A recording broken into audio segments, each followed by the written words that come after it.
तो जय हिंद साथियों, उम्मीद है आप सभी एकदम बेहतरीन तंदुरुस्त वीआईपी हैं, तबीयत आपकी मस्त है। तो आज के वीडियो में हम देखेंगे यूपी बोर्ड द्वारा जो नया मॉडल पेपर जारी किया गया है, यानी कि जो बताएगा कि आपका क्वेश्चन किस तरह का आएगा, क्वेश्चन के पैटर्न कैसे रहेंगे, उसी को आज हम सॉल्व करवाते हैं।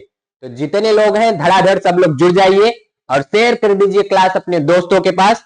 आज हम लोग देखेंगे जो मॉडल पेपर कक्षा 10 का जारी किया गया है यूपी बोर्ड द्वारा, उसी को सारे क्वेश्चन देखेंगे। पहले ऑप्शनल, फिर उसके बाद टाइम रहेगा तो लिखने वाला भी देख लेंगे। जल्दी जल्दी शेयर कर दीजिए सबके पास जरा। तो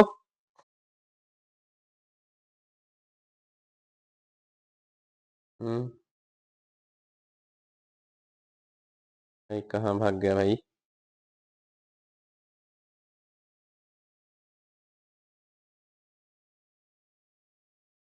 चलिए तो स्टार्ट करें। Very good.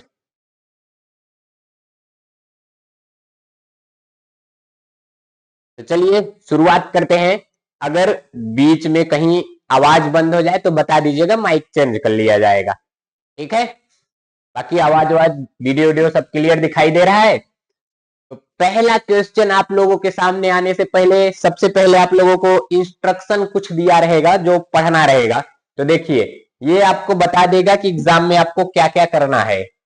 मतलब आपका जो क्वेश्चन पेपर है उसी से संबंधित तनीरा दो चार बात लिख देगा, कहेगा पढ़ लीजिए इसको। तो इसमें देखिए, जो यहाँ लिखा गया है यही बोर्ड एग्जामों में लिखा गया रहेगा। ये हो गया और इधर वाला यहाँ एक पीला। चलिए सही है। तो दिया गया है ना 15 मिनट पढ़ने के लिए, ये सब तो आप पढ़ लीजिएगा। पीडीएफ चाहिए आप लोग टेलीग्राम ग्रुप ज्वाइन कर लीजिए, या तो इस नंबर पर आप लोग कांटेक्ट कर लीजिए, इसका पीडीएफ आपको भेज दिया जाएगा। या मॉडल पेपर आपके पास ना हो तो 10 का या जो भी सब्जेक्ट आपको चाहिए यहाँ कांटेक्ट कर लीजिए, मॉडल पेपर आपको भेज दिया जाएगा। तो बढ़ते हैं पहले क्वेश्चन की तरफ, और ये रहा आपके स्क्रीन पे पहला क्वेश्चन, देख लीजिए। क्वेश्चन में क्या कह रहा है, 1 नंबर का ये है क्वेश्चन, और क्वेश्चन में कहा जा रहा है कि दो पृष्ठ, क्या, दो पृष्ठों से घिरा हुआ कोई पारदर्शी माध्यम, इस बात को ध्यान से नोट करिएगा, पारदर्शी माध्यम जिसका एक या दोनों पृष्ठ गोली है वो कहलाता है। ऑप्शन ए में कह रहा है गोली दर्पण, त्रिज्या, गोली लेंस और समतल दर्पण। देखिए आपको क्या कह रहा है, पारदर्शी माध्यम, लेकिन आपको पता है कि जो दर्पण है वो एक तरफ से पेंट किया गया रहता है, यानी ये दोनों ऑप्शन तो कट गए। कट गए कि नहीं? त्रिज्या होने का कोई सवाल ही नहीं होता। तो ऑप्शन सही कौन सा हो जाएगा? गोलीय लेंस। कौन सा सही हो जाएगा? गोलीय लेंस। इसी को चलिए हम एक्सप्लेन करता हूं। देखिए कह रहा है दो पृष्ठ से घिरा, तो एक ये पृष्ठ हो गया और एक ठीक इसी तरह। देखिए कितने कितने पॉसिबिलिटीज हैं। कह रहा है एक या दोनों पृष्ठ गोली हैं, चलिए यहां हम एक पृष्ठ गोली बना दे रहे हैं। दूसरा ये है, इसके हम दोनों पृष्ठ गोली बना दे रहे हैं। तीसरा एक इसी की ये भी तो पॉसिबिलिटीज बन सकती हैं। देखिए इसका एक पृष्ठ गोली और दूसरा ये देखिए इसके दोनों पृष्ठ गोली। तो ये जो है ये पारदर्शी माध्यम है, यानी प्रकाश किरण ए पार से ओ पार चली जाएगी। तो यहाँ दर्पण का तो कोई चांस ही नहीं है, दर्पण वाला ऑप्शन सब काट दिए, बचा लेंस वाला। एक है त्रिज्या, कोनो सवाल ही नहीं पैदा होता कि उस इसका आंसर वो हो जाएगा। तो सही कौन सा हो जाएगा? जय हिंद सर, जय हिंद विशाल। सही कौन सा हो जाएगा? गोलीय लेंस। अच्छा, गोली लेंस में ये कौन सा है? तो इसको कहते हैं उत्तल लेंस। क्या कहते हैं? उत्तल लेंस। और ये कौन सा है? तो ये है अवतल लेंस। क्या है? अवतल लेंस। अब यहां दर्पण का बात किया गया है, तो दर्पण भी आप देखेंगे तो दो तरह का होता है। क्या? दर्पण भी, तो इसी को एक्सप्लेन कर दिया जा रहा है। दर्पण, तो दर्पण कितने तरह के? दो तरह के। कौन कौन से? तो एक तो होता है आपका गोलीय दर्पण और एक होता है समतल दर्पण।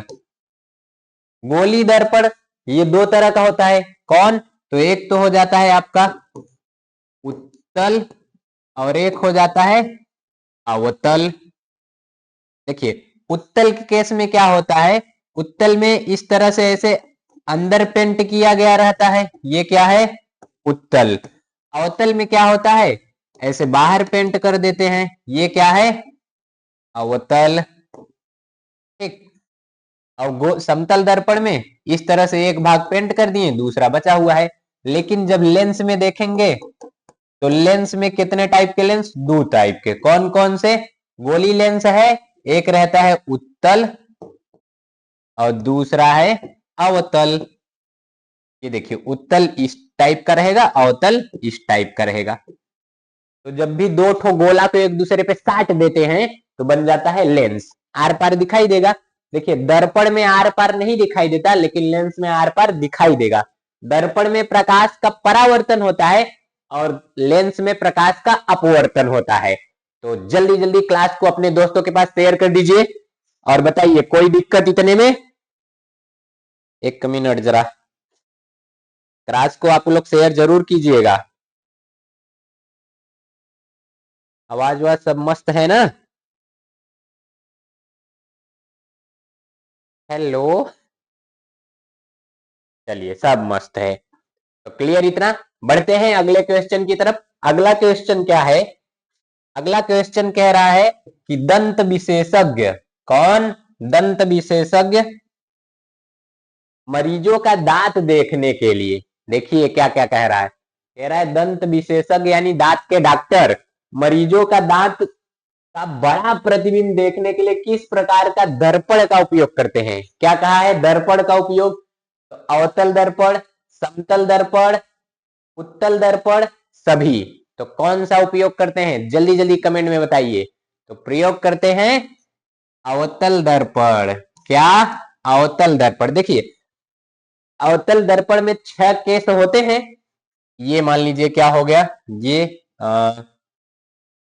ऐसे, एक मिनट, देखिए ये एक, इस केस में देखिए क्या होता है, एक मिनट, ये एक,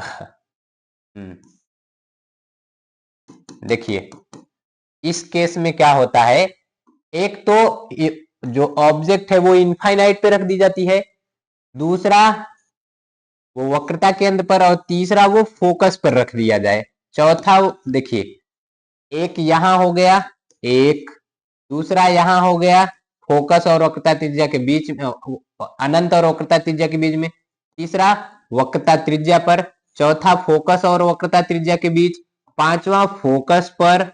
लेकिन जब भी छठवां केस लगाते हैं, कब, जब फोकस और ध्रुव के बीच में रखते हैं तो उसका प्रतिबिंब बड़ा दिखाई देने लगता है। ऐसा, बड़ा। तो यही पूछा गया है कि जो दांत के डॉक्टर हैं बड़ा प्रतिबिंब देखने के लिए कौन सा दर्पण यूज करेंगे, तो अवतल दर्पण। जो दर्पण होता है, सभी दर्पण का उपयोग पर एक वीडियो हम बनाया था, उसी का देखो स्क्रीनशॉट मारकर यहाँ रखा गया है। देखो, उत्तल दर्पण का उपयोग साइड मिरर यानी कोनो वाहन वाहन चलाओगे तो बगलियां जो लगा रहता है जिसमें देखते हो पीछे कोई वाहन वाहन आ रहा है कि नहीं, उसमें करते हैं। जो रोड के बगल बगल बल्ब लाइट वाइट लगे रहते हैं, स्ट्रीट लाइट, उसमें करते हैं। लाफिंग गैलरी में करते हैं। समतल दर्पण का उपयोग शकल देखने के लिए करते हैं, रोज जो उठ के बार और फिरते हो नहा वहा के, कौन सा दर्पण रहता है, समतल दर्पण।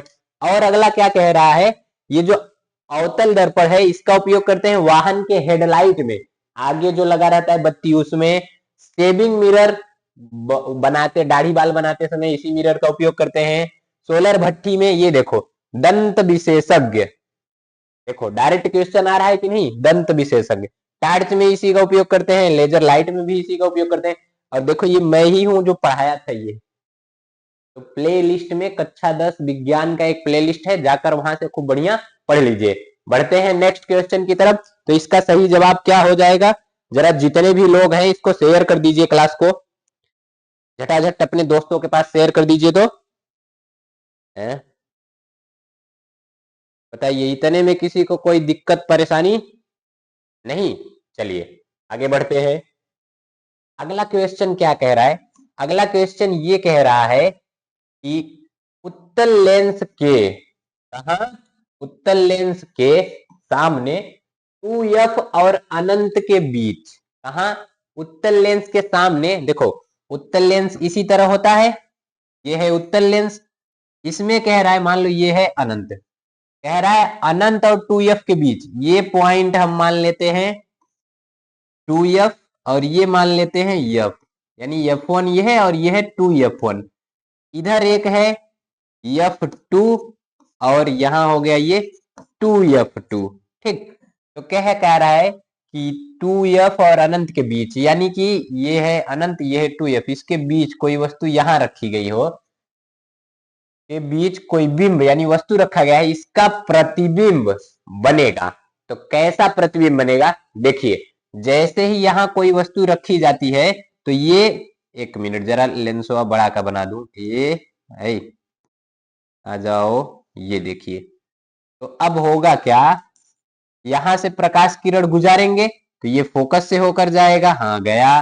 फिर दूसरा, यही प्रकाश किरण कहां से गुजारते हैं, यहां से इसके प्रकाशिक बिंदु तक यहां से गुजार देंगे, तो ये प्रकाश किरण इससे यहां मिल जाती है। कहां मिल रही है, देखो देखो कहां मिला रहा है, तो ये मिल रहा है F2 व 2F2 के बीच। अब देखो, वस्तु है इतना बड़ा और ये है छोटा, यानी जो प्रतिबिंब है वो कैसा बना है, छोटा, और उसके साथ साथ दो प्रकाश किरण सही में मिला है तो वास्तविक प्रतिबिंब है। कैसा, वास्तविक। और वास्तविक प्रतिबिंब यानी उसका मूड़ी ऊपर की तरह है, इसका मूड़ी नीचे की तरफ, तो उल्टा है। तो क्या बना, वास्तविक उल्टा छोटा। ये देखो वास्तविक उल्टा छोटा, ऑप्शन ए सही है। कौन सा सही है, ऑप्शन ए। कौन सा, वास्तविक उल्टा छोटा। क्या हाल है सर जी, एकदम वीआईपी है अमरजीत। कहाँ चला गया भाई, भाई क्या हो गया, ए, एक मिनट, ही कहाँ से आ गया, भागो। ओ भाग गया, बहुत सही, मनमानी चलने लगा। अरे भैया क्या हो रहा है, ये बंद, मनमानी मत चलो भाई, मच्छर उच्छर तो नहीं बैठ जा रहा है किधर हो चलो, तो सही जवाब कौन सा हो जाएगा, पहला, ऑप्शन ए इज करेक्ट। चलो आगे बढ़ते हैं। अब देखो तनीराव, हम इसी के बारे में जान लेते हैं। तो अगर कहीं पर भी क्या दिया है, उत्तल दर्पण, तो देखो उत्तल दर्पण में 6 पॉसिबिलिटीज बनती हैं। अगर वस्तु हम अनंत पर रख दें तो जो प्रतिबिंब बनता है वो F1 पर बनता है, F2 पे, किस पे, F2 पे। और कैसा बनेगा, तो अत्यधिक छोटा या कह लो बिंदु के समान, वास्तविक और उल्टा बनेगा। 6 केस होते हैं, 5 केस में वास्तविक और उल्टा बनता है, 6वां केस में देखो कैसा बन जाता है, आभासी और सीधा। तो ये जैसे जैसे अनंत के इधर आए, यानी अनंत और 2f के बीच में, मॉडल पेपर करवा रहे हैं क्या, हाँ मॉडल पेपर ही है जी, मॉडल पेपर ही सॉल्व करवा रहे हैं। तो जल्दी जल्दी जो क्लास 10 में है उनके पास शेयर कर दो क्लास को। तो ये देखो 2f1 पर रखेंगे तो f2 और 2f2 के बीच, यही पूछा था अभी। और कैसा बनेगा, छोटा, वास्तविक उल्टा। फिर 2f1 पर आए तो 2f1 पर वस्तु रखें, 2f2 पर प्रतिबिंब बना। अगला, ये इसी तरह जैसे जैसे इधर लाएंगे प्रतिबिंब को और वस्तु को लेंस की तरफ लाएंगे, प्रतिबिंब लेंस से दूर भागता जाएगा। तो ये इसी तरह का है। लास्ट केस याद रखना, उसमें सीधा प्रतिबिंब बन जाता है, बाकी सब में उल्टा और वास्तविक।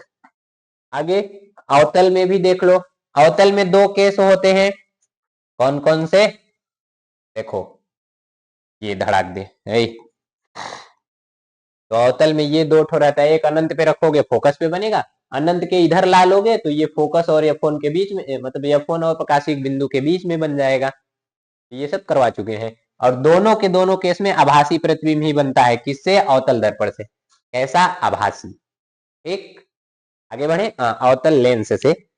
अगला क्वेश्चन देखो क्या कह रहा है, इतना कोई दिक्कत इतने में नहीं, वेरी गुड। तो अगला क्वेश्चन कह रहा है कि मानव नेत्र, क्या, मानव नेत्र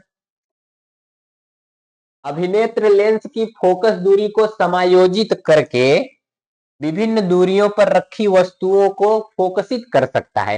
यानी बहुत दूर देखना है, आराम से इसे इसे करके देखते हो, एकदम पास देखना है, एकदम अखियां बड़ा बड़ा करके देखते हो, तो ये जो दूरी है उसको एकदम मेंटेन कौन कर ले रहा है, और मेंटेन कर ले रहा है तो इस प्रक्रिया को क्या कहते हैं? ऑप्शन है जरा दृष्टि दोष, समंजन और निकट दृष्टि दोष, दीर्घ दृष्टि दोष। बताओ जल्दी से। रोशन, हेलो सर, रोशन, हेलो रोशन, बताओ। क्लास को एक बार जरा शेयर कर दो भाई, 3 लोगों मजा नहीं आ रहा है। जल्दी से शेयर कर दो, जितने ज्यादा लोग रहेंगे जल्दी जल्दी आंसर देंगे और मजा आएगा। धड़ाक से इसका बताओ क्या हो जाएगा। तो ये जो फोकस दूरी को समायोजित करने की क्षमता होती है उसे कहते हैं समंजन क्षमता। क्या कहते हैं? समंजन क्षमता। यानी कौन सा सही हो जाएगा? Option B. क्या सही हो जाएगा? Option B. अच्छा, ये जो दृष्टि दोष होता है 3 तरह का है, जरा दृष्टि दोष, निकट दृष्टि दोष और दूर दृष्टि दोष। दृष्टि दोष मतलब जहां का दृष्टि दोष है वहां का वस्तु दिखाई देगा। रिजोल वर्मा, हाय सर, हाय रिजोल, हेलो सर, मैं याद हूँ। रुद्राज, हाँ रुद्राज याद हो भाई। तो देखो, निकट दृष्टि दोष यानी कि इसमें निकट की वस्तु क्लियर दिखाई देगी, दूर की क्लियर नहीं दिखाई देगी। इसी का दूसरा देखो, दीर्घ दृष्टि दोष, इसी को दूर दृष्टि दोष भी कहते हैं। क्या कहते हैं? दूर दृष्टि दोष इसी को भी कहते हैं। तो इन सब के बारे में भी पढ़ा जाएगा, अभी आगे इसी के बारे में क्वेश्चन है। ठीक, तब तक आप लोग जरा कमेंट करके बताइए कि किसी को निकट दृष्टि दोष हो गया है तो निवारण के लिए कौन सा लेंस उपयोग किया जाए? जल्दी जल्दी बताइए। निकट दृष्टि दोष को दूर करने के लिए कौन सा लेंस? रोशन, हेलो सर, हेलो रोशन। चलिए आगे बढ़े। सही क्या हो जाएगा? समंजन क्षमता। आप जरा नेत्र से क्वेश्चन आया है तो नेत्र के बारे में पढ़ लें, क्योंकि यही सेम सेम क्वेश्चन इस बार आए, जरूरी नहीं है। तो जो भी आए जरा नेत्र के बारे में पढ़ लेते हैं। और तो ये देखो, ये क्या है? ये है नेत्र का स्ट्रक्चर। क्या है? मानव आंख। बड़ा हो जाओ भाई। चलिए देखिए, इसमें ये जो आगे की तरफ उभरा हुआ भाग है ना, उसी को कहते हैं कार्निया। क्या कहते हैं? कार्निया। प्रकाश जो इंटर करता है, अरे भाई इतना बड़ा लिख दिए हो, रुको पढ़ने दो। सर आपको सब्सक्राइब करके रखा है 10th से, अब 11th में हो गया कॉमर्स की आपकी वजह से। 10th में 83% आया सर, बीएससी में। बहुत बहुत धन्यवाद सर। थैंक यू रुद्राज, बहुत बहुत धन्यवाद कि तुम मेरा वीडियो देखे इतने लगन के साथ। रोशन अवतल, वेरी गुड रोशन। देखो यहाँ ये जो आंख का उभरा हुआ भाग है इसको कहते हैं, बताओ जल्दी जल्दी। Very good, cornea. ये ना प्रकाश में जो अपवर्तन होता है तो 80% प्रकाश का अपवर्तन यही करता है। अब ये है लेंस, इसी लेंस को देखो मोटा करना, पतला करना, यही कहलाता है समंजन क्षमता। अब जैसे यहां से प्रकाश पड़ेगा तो वो प्रकाश इस अंदर वाली परत पे पड़ता है जिसको कहते हैं रेटिना। रेटिना पे बनता है प्रतिबिंब।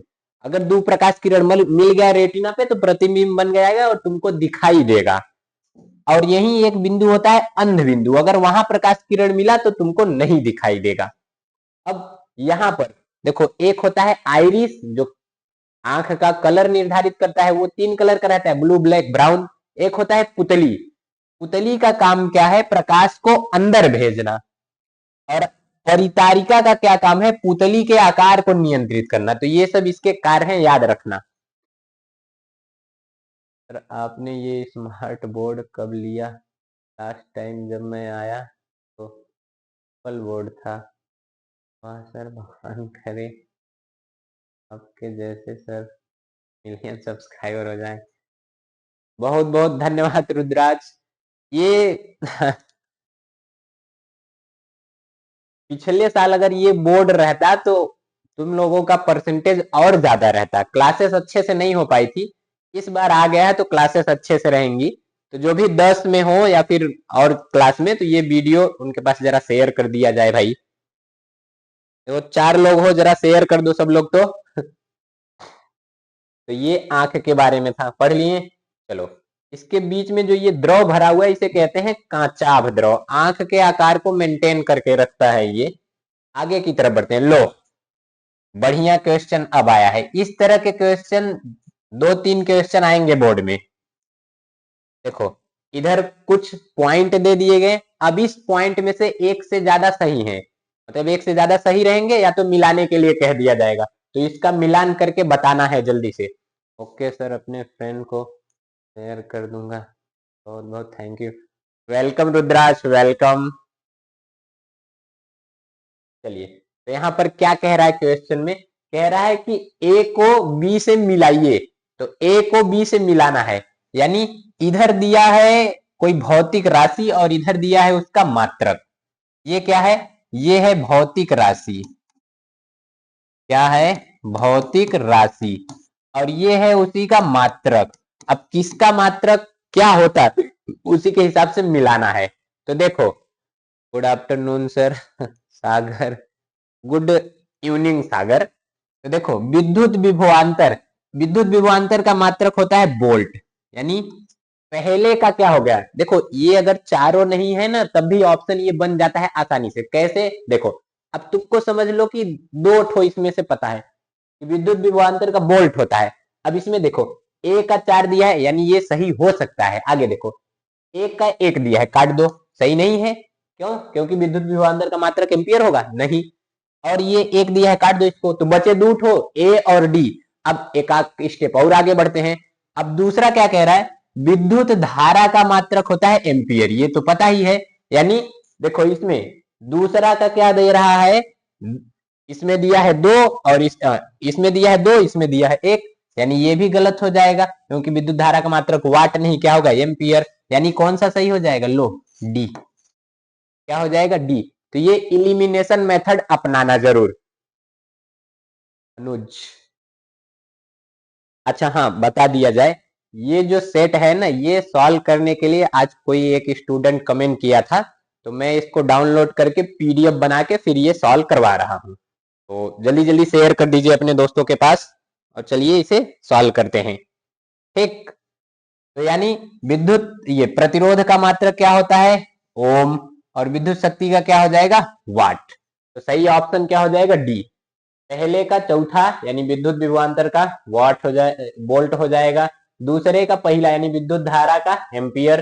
फिर क्या कह रहा है, तीसरे का दूसरा यानी इस विद्युत शक्ति का वाट, और चौथे का तीसरा प्रतिरोध का हो जाएगा ओम। ठीक, अब ध्यान से देखना, देखो एम्पियर को प्रदर्शित डिनोट करते हैं ए से, वाट को डिनोट करते हैं डब्ल्यू से, और ये जो है, अच्छा पूरा इसका वाट ही लिख देते हैं, है क्या लिख देते हैं, पूरा वाट लिख देते हैं।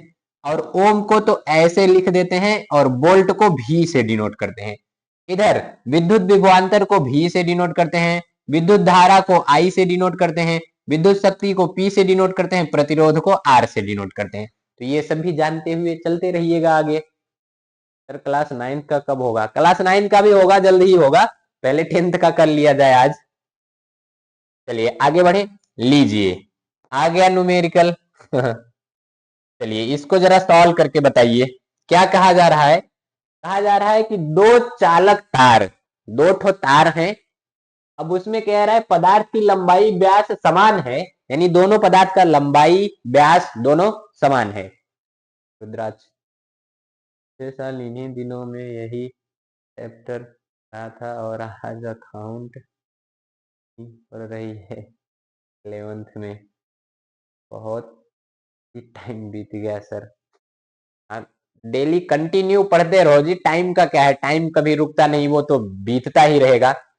हर एक बीतते टाइम में अपने आप को इम्प्रूव करते रहो, बस अपने अंदर कोई ना कोई खूबी लाते रहो। टाइम जा रहा है, खूबी आ रही है, आने वाले समय में तुम्हारा बोलबाला होगा जी। तो देखो दो तार है, लंबाई व्यास समान है, कह रहा है किसी विद्युत परिपथ में पहले श्रेणी क्रम में जोड़े गए हैं, फिर समांतर क्रम में जोड़े गए हैं, तो दोनों में जो ऊष्मा उत्पन्न होती है उसका अनुपात बताना है। तो चलो इसको मैं सॉल्व करवाता हूं, ये 4 ऑप्शन है, आप लोग बताते रहिएगा, इसी को मैं सॉल्व करवाता हूं। देखिए, तो दो तार ले लिए, चलो भाई कहाँ गया जी, ये हैं कोई दो ठो तार, तो इनका जो, ये क्या हो रहा है, इनकी जो लंबाई है वो मान लिया यल है, ठीक, और इनका जो व्यास है वो क्या है, ए है, व्यास ए है, दो ठो तार हैं, तो लो 2 ठो तार बना दिया। लंबाई क्या है यल और व्यास क्या है ए। क्या हो जा रहा है जी, व्यास है ए। अब देखिए कह रहा है कि दोनों का जो प्रतिरोध है, इसका भी प्रतिरोध आर है, इसका भी प्रतिरोध आर है। तो आर बराबर आप लोग फार्मूला क्या पढ़े थे बताइए। चलिए फार्मूले को अभी अप्लाई करवाया जाएगा, पहले हम देख लेते। अगर श्रेणी क्रम में जोड़ दिया तो ये देखिए, ये कौन सा क्रम है श्रेणी क्रम। दो प्रतिरोध को जोड़ दिया, इसका प्रतिरोध आर, इसका प्रतिरोध आर, तो यहां से आर यानी श्रेणी क्रम में आर कुल प्रतिरोध क्या हो जाता है R1 प्लस R2। R1 का मान कितना है R प्लस R2 का मान भी R, यानी R श्रेणी मतलब श्रेणी क्रम में कितना आया है 2R। ये है R श्रेणी की वैल्यू। अच्छा यही अगर समांतर क्रम में देखेंगे तो ये रहेगा R, ये देखिए ये है R और ये है R, सेम लंबाई सेम व्यास तो प्रतिरोध भी सेम है। तो यहाँ पर 1/R ये फार्मूला होता है, तो क्या हो जाएगा 1/R1 प्लस 1/R2। तो यहाँ 1/R ये, फिर इधर 1/R, क्योंकि R1 R2 दोनों का मान क्या है R। तो यहाँ हो क्या जाएगा, हर बराबर है तो 2/R, तो ये क्या हो गया R, इसको मान लेते हैं हम R डैश मान लेते हैं। ठीक, देखिए समांतर क्रम में R माने हैं, नहीं श्रेणी क्रम में R माने हैं और इधर समांतर क्रम में R डैश मान लिए हैं। ठीक, तो चलिए यहां पर ये इसका इधर मल्टीप्लाई इसका इधर, यानी 2R डैश बराबर R। तो यहां से R बराबर R डैश बराबर क्या हो जाएगा R/2, यानी कि श्रेणी क्रम में प्रतिरोध कितना आया है 2R, समांतर क्रम में प्रतिरोध कितना है R/2। अब कह रहा है उष्मा का अनुपात, देख लेते हैं उष्मा का अनुपात भी। देखो इसको इधर पाई पार देते हैं, तो उष्मा यानी H बराबर एक फार्मूला हम लोग पढ़े थे क्या, V² T/R, ये पढ़े हैं एक फार्मूला। देखो एक ये भी फार्मूला होता है H बराबर I²RT, तो ये फार्मूला मैं इसलिए नहीं लगा रहा हूं। देखो यहाँ तो धारा दोनों में, ये प्लस है ये माइनस, तो धारा जो प्रवाहित होगी इसमें इसमें दोनों में समान रहेगी, लेकिन यहाँ जो I धारा है वो डिवाइड हो जाएगी इधर I1 में और इधर हो जाएगी I2 में, तो धारा बदल जा रहा है, इसीलिए हम ये फार्मूला नहीं लगा रहा हूं। तो हम कौन सा फार्मूला लगा रहा हूं V²T/R। अब देखो हमको क्या क्या ज्ञात करना है, एक श्रेणी क्रम का उष्मा और एक समांतर क्रम का उष्मा। तो हम देख लेता हूं, देखो श्रेणी क्रम का हम मान लेता हूं H1, ये हो जाएगा R श्रेणी, हो जाएगा कि नहीं, और H2 यानी कि ये आ जाओ भाई, ये है समांतर क्रम में, तो क्या हो जाएगा V²T, और ये जो R है R डैश यानी वही समांतर क्रम वाला। तो चलो हमको मान निकालना है H1/H2 का, तो क्या हो जाएगा H1 का मान V²T/R, और ये क्या है श्रेणी। ठीक, अब इसी के होल बटे में यानी H2 का लिखोगे तो ये उल्टा लिखा जाएगा कि नहीं, चलो अच्छा यही लिख देता हूं V²T/R डैश, ये लिख दिया। तो अब क्या हो जाएगा, इसको मैं ले जाऊंगा तो ऊपर ये हो जाएगा, ये क्या V²T/R, और इधर क्या हो जाएगा मल्टीप्लाई, ये क्या हो जाएगा R/V²T। देखो V²T से V²T कट गया और ये R डैश हो गया, यानी H1 और H2 बराबर क्या हो जाएगा R डैश R। अच्छा R का मान इधर क्या आया है, R डैश का मान, तो R डैश का मान आया था R/2 आया है, हाँ, और R का मान क्या आया था, R का मान आया था 2R। देखो दो दो क्या हो जाएगा 4, यानी कि H1 H2 बराबर क्या हो जाएगा, ये 2 2 4, यानी R/4R। अच्छा देखो R से R काट दिए तो ये क्या आ जाएगा, एक ऊपर और नीचे 4, यानी अनुपात क्या आया 1:, देखो यहां से अगर अनुपात निकालोगे H1 अनुपाते H2 तो ये क्या आ जाएगा 1:4, यानी क्या सही हो जाएगा 1:4। इसका स्क्रीनशॉट लेना हो तो ले लीजिए। यानी ऑप्शन कौन सा सही हो जाएगा? केजी गेमिंग हाय सर, हाय केजी गेमिंग जी। 1:4 अनुज, वेरी गुड अनुज, शाबाश। तो सही क्या हो जाएगा? अच्छा एक बार क्लास को जरा शेयर कर दीजिए। तो इसका ऑप्शन सी इज करेक्ट। क्या? Option C is correct. आप लिए ये। नेक्स्ट बढ़ते हैं अगले सवाल की तरफ। एक बार जरा क्लास को सब लोग जोरदार तरीके से शेयर कर दीजिए, तो समझ में आ रहा हो तो शेयर कर दीजिए। ठीक, चलिए आगे बढ़ते हैं। अगला क्वेश्चन कह रहा है, चलो भाई उम्मीद करता हूं ये क्वेश्चन सब लोग बता लोगे, क्योंकि ये क्वेश्चन तो सब सरल है जी। क्वेश्चन क्या कह रहा है? कह रहा है किसी विद्युत धारावाही सीधी लंबी परिनालिका के भीतर, यानी उसके भीतर क्या कह रहा है? चुंबकीय क्षेत्र शून्य होता है, इसके सिरों पर जाने पर घटता है, सिरों पे जाने पर बढ़ता है, सभी बिंदु पे समान रहता है। परिनालिका का क्या मतलब होता है पता है? ऐसे कुछ लोहा रखकर ले लो और इसी में इसे तार मजे लपेट दो, इसी को क्या कहेंगे? परिनालिका। क्या कहेंगे इसी को? परिनालिका।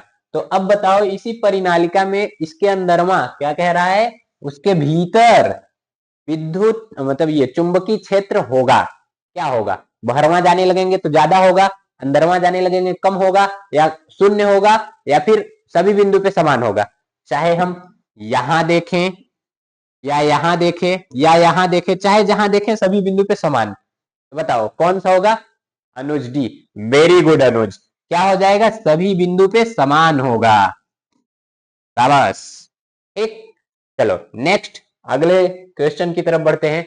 आ गया केमिस्ट्री का सवाल। इसके पहले जो चल रहा था वो देखो उपखंड फर्स्ट था, यानी फिजिक्स। अब आ गया केमिस्ट्री। चलो भाई, कह क्या रहा है?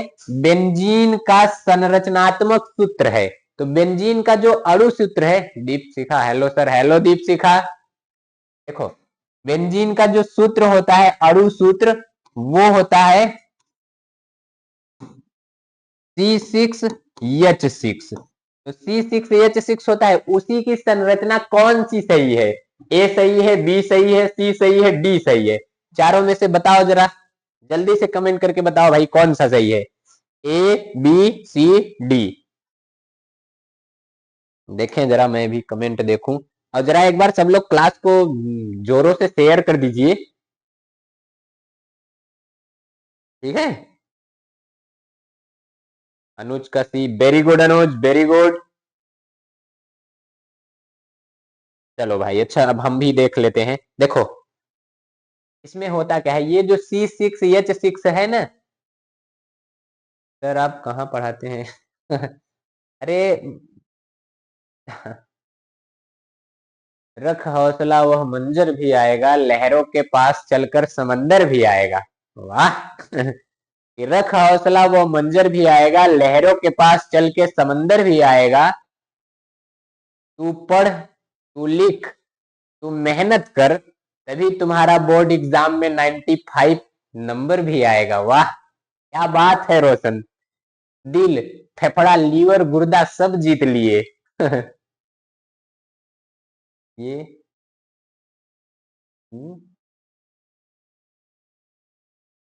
चलो देखो, ये होता है अणु सूत्र। इसका संरचना जब बनाते हैं तो वो कुछ इस तरह से बनता है। ऐसे ये ना जो बंद श्रृंखला वाली संरचना है, क्या है? बंद श्रृंखला वाली संरचना।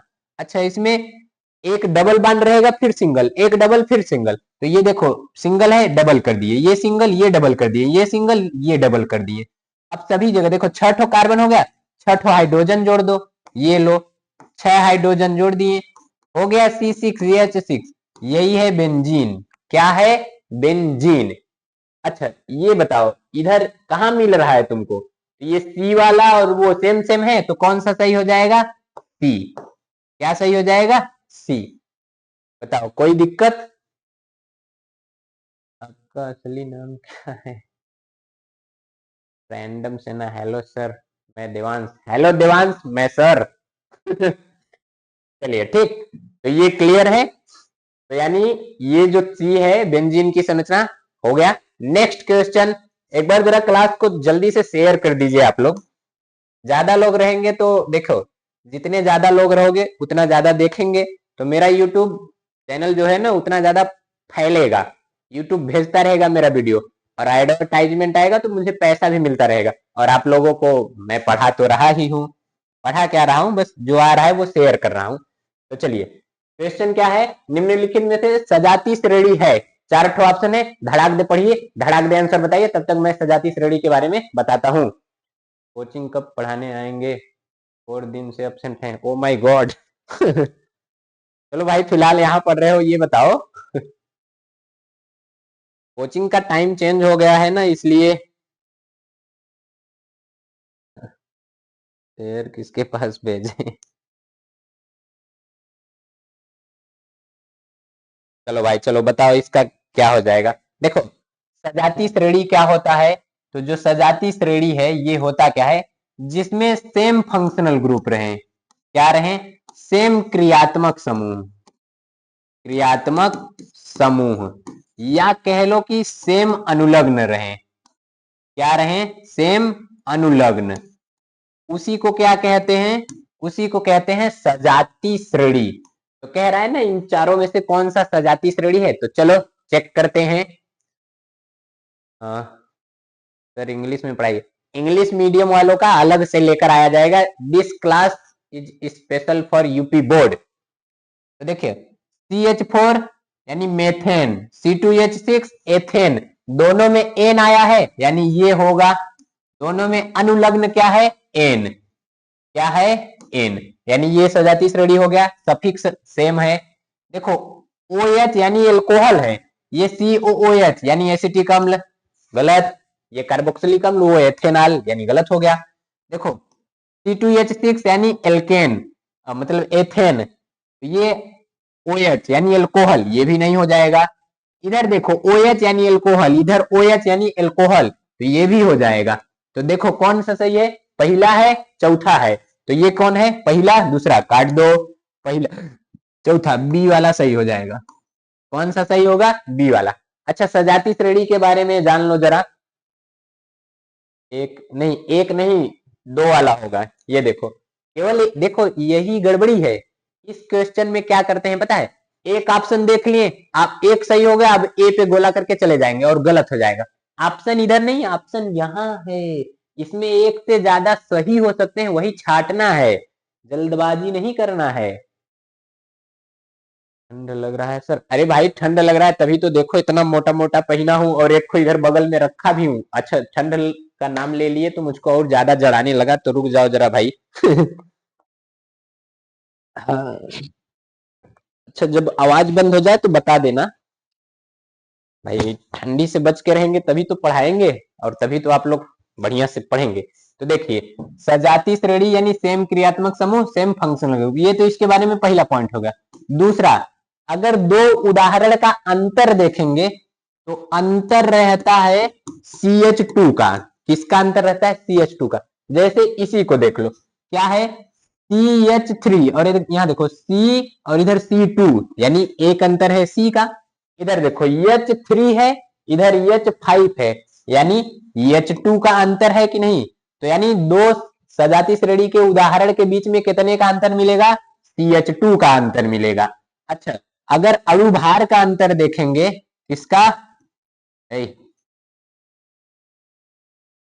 अगर अणुभार का अंतर, इसका अणुभार, तो ये रहता है 14 का अंतर, कितने का, 14 का। और जैसे जैसे सजाती श्रेणी में उदाहरण में आगे बढ़ोगे तो उसी तरह से क्वथनांक, गलनांक, ये सब बढ़ने लगते हैं। इन lithium gaming, sorry sir late हो गया, कोई बात नहीं जी, थैंक यू सर जी, वेलकम, मोस्ट वेलकम। चलिए, ठीक, तो यानी यहाँ कौन सा सही हो जाएगा, ऑप्शन बी। आगे बढ़ते हैं अगले क्वेश्चन की तरफ। अगला क्वेश्चन ये तो बता लेंगे आराम से, सरल सा क्वेश्चन है, धड़ाधड़ बताइएगा। पृथ्वी की भूपर्पटी में प्राकृतिक रूप से पाए जाने वाले तत्व या यौगिक को कहते हैं, ऑप्शन, अयस्क, गैंग, खनिज, धातु, क्या कहते हैं। जल्दी से बताइए। लवकुश, गुड इवनिंग सर जी। Good evening Lavkush, good evening. तो चलिए देखिए, यहाँ धातु के बारे में हम थोड़ा बहुत जान लेते हैं। ए भाई काहे हिल रहे हो? तो देखो, ये जो धातु होती है, धातु का हम क्या जानता हूं, लक्षण थोड़ा जो जो ऑप्शन में है, जरूरी नहीं सेम क्वेश्चन है ऑप्शन, आप इसी किसी ऑप्शन में से पूछा जा सकता है। प्रणाम गुरुजी। प्रणाम लवकुश, प्रणाम। तो देखो, धातु के क्या लक्षण होते हैं? धातु में पाई जाती है आघात वर्धनीयता, यानी धातु क्या होते हैं, आघात वर्ध्य होते हैं, मतलब उनको ऐसे पीटते रहो पतला चादर बन जाएंगे। और तो इसमें पाया जाता है तन्यता। क्या? तन्यता, यानी ऐसे तान के लंबा कर सकते हो। और ये होते हैं सुचालक। क्या होते हैं? सुचालक। किसके? विद्युत के और उष्मा के। यानी कि लोहा धूप में फेंक दो, जाओगे इसे पकड़ोगे, कड़कड़ा के गर्मी रहेगी, जल जाओगे, एकदम गर्म हो गया रहेगा। और या तो कोई तार गया है और लोहा से उसको टच करोगे तो हिलने लगोगे, ब्रेक डांस करने लगोगे। काहे? काहे कि उसमें विद्युत और उष्मा का प्रवाह होगा, इसीलिए उसको सुचालक कहते हैं। इसका सही जवाब हो जाएगा खनिज। क्या हो जाएगा? खनिज। बताओ क्या? खनिज। देखो, गैंग क्या होता है? तो गैंग यानी जो अयस्क में अशुद्धि मौजूद रहती है, उसी को कहते हैं गैंग। गैंग का मतलब समझो, अशुद्धि। एक ऑप्शन सही क्या हो जाएगा? सी। क्या? खनिज। और धातु के बारे में और क्या? तो धातु में प्रतिध्वनि होती है। अच्छा, धातु का उदाहरण तो देखो, सोडियम, पोटेशियम, इन सबको चाकू से काट सकते हो, इतने ये मुलायम धातु हैं। Magnesium, calcium. अब एक धातु जो देखो, धातुएं हमेशा कठोर रहती हैं, लेकिन एक धातु कौन? मरकरी, ये रहती है द्रव अवस्था में, ये याद रखिएगा। ठीक, तो ऑप्शन सही क्या हो जाएगा? खनिज। और धातु के बारे में थोड़ा बहुत यहां बता दिए। आगे बढ़ते हैं। अनुज ए नहीं अनुज, इसका सी हो जाएगा, खनिज। ठीक है, चलो भाई, कहाँ चले गए सब लोग भाई? आगे बढ़ते हैं। अगला क्वेश्चन, नेक्स्ट क्वेश्चन ये है कि दांतों का क्षय कब होता है, यानी दांतों का क्षय कब प्रारंभ होता है? Decaying of teeth when start. Option, मुंह का पीएच 5.5 यानी 5.5 से ज्यादा हो, कम हो, 7 हो, इसमें से कोई नहीं। कौन सा ऑप्शन? देखो, दांत में ना ऊपरा जो दांत का पलटवा रहता है, अच्छा वो तो बायोलॉजी में आ जाएगा, चलो फिलहाल कोई नहीं, पाचन में। दांत जब देखते हैं तो ये कुछ इसी तरह का दांत रहता है, इसी तरह का दांत रहता है। तो इसका जो ये ऊपर वाला पार्ट है ना, इसको कहते हैं इनेमल। क्या कहते हैं? इनेमल। ये बहुत कठोर होता है। तो जैसे ही इसका पीएच कितने से 5.5 से कम होने लगता है, क्या होता है? 5.5 से कम होने लगता है, तो ये जो ऊपरा वाला है ना, ये घिसने लगता है। अब ये हो जाएगा कमजोर, तो बैक्टीरिया आकर यहीं आक्रमण कर देंगे, और जो हम लोग खाना वाना खाएंगे ना, उसको यहीं सड़ा देंगे, तो दतवा झरने लगेगा, कमजोर हो जाएगा। बी। वेरी गुड अनुज, तो क्या हो जाएगा? बी। चलो आगे बढ़ते हैं। अच्छा, पीएच के बारे में याद रखना, ये इस तरह से ऐसे पीएच स्केल रहता है, ऐसे बीच में 7 हो गया, इधर 14, इधर 0। अगर इधर गए तो ये कहलाता है अम्ल। क्या कहलाएगा? अम्ल। और अगर इधर आए तो ये कहलाता है क्षारक। और अगर 7 ही है तो वो कहलाता है उदासीन। क्या कहलाता है? उदासीन। रवि सिंह, हेलो गुरुजी। हेलो रवि सिंह। तो ये क्लियर, यानी 11 का ऑप्शन कौन सा सही हो जाएगा? बी। पढ़े आगे, बहुत सही। अच्छा, एक होता है अम्लीय वर्षा, ये याद रखिएगा। क्या? अम्लीय वर्षा। अम्लीय वर्षा क्या होता है? जब पीएच 5.6 से कम हो जाए। कितना? जब पीएच 5.5 से 5.6 से कम हो जाए तो अम्लीय वर्षा होगी। और दांत कब टूटेगा? तो जब पीएच 5.5 से कम हो जाए। ये दोनों बात याद रखिएगा। एक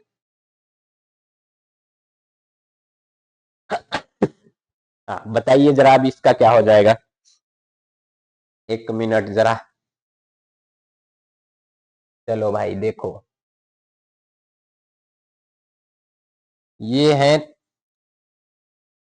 अभिकथन और तर्क वाले क्वेश्चन, तो बताओ। जी सर थैंक्स नाम लेने के लिए। अरे यार। रवि सिंह।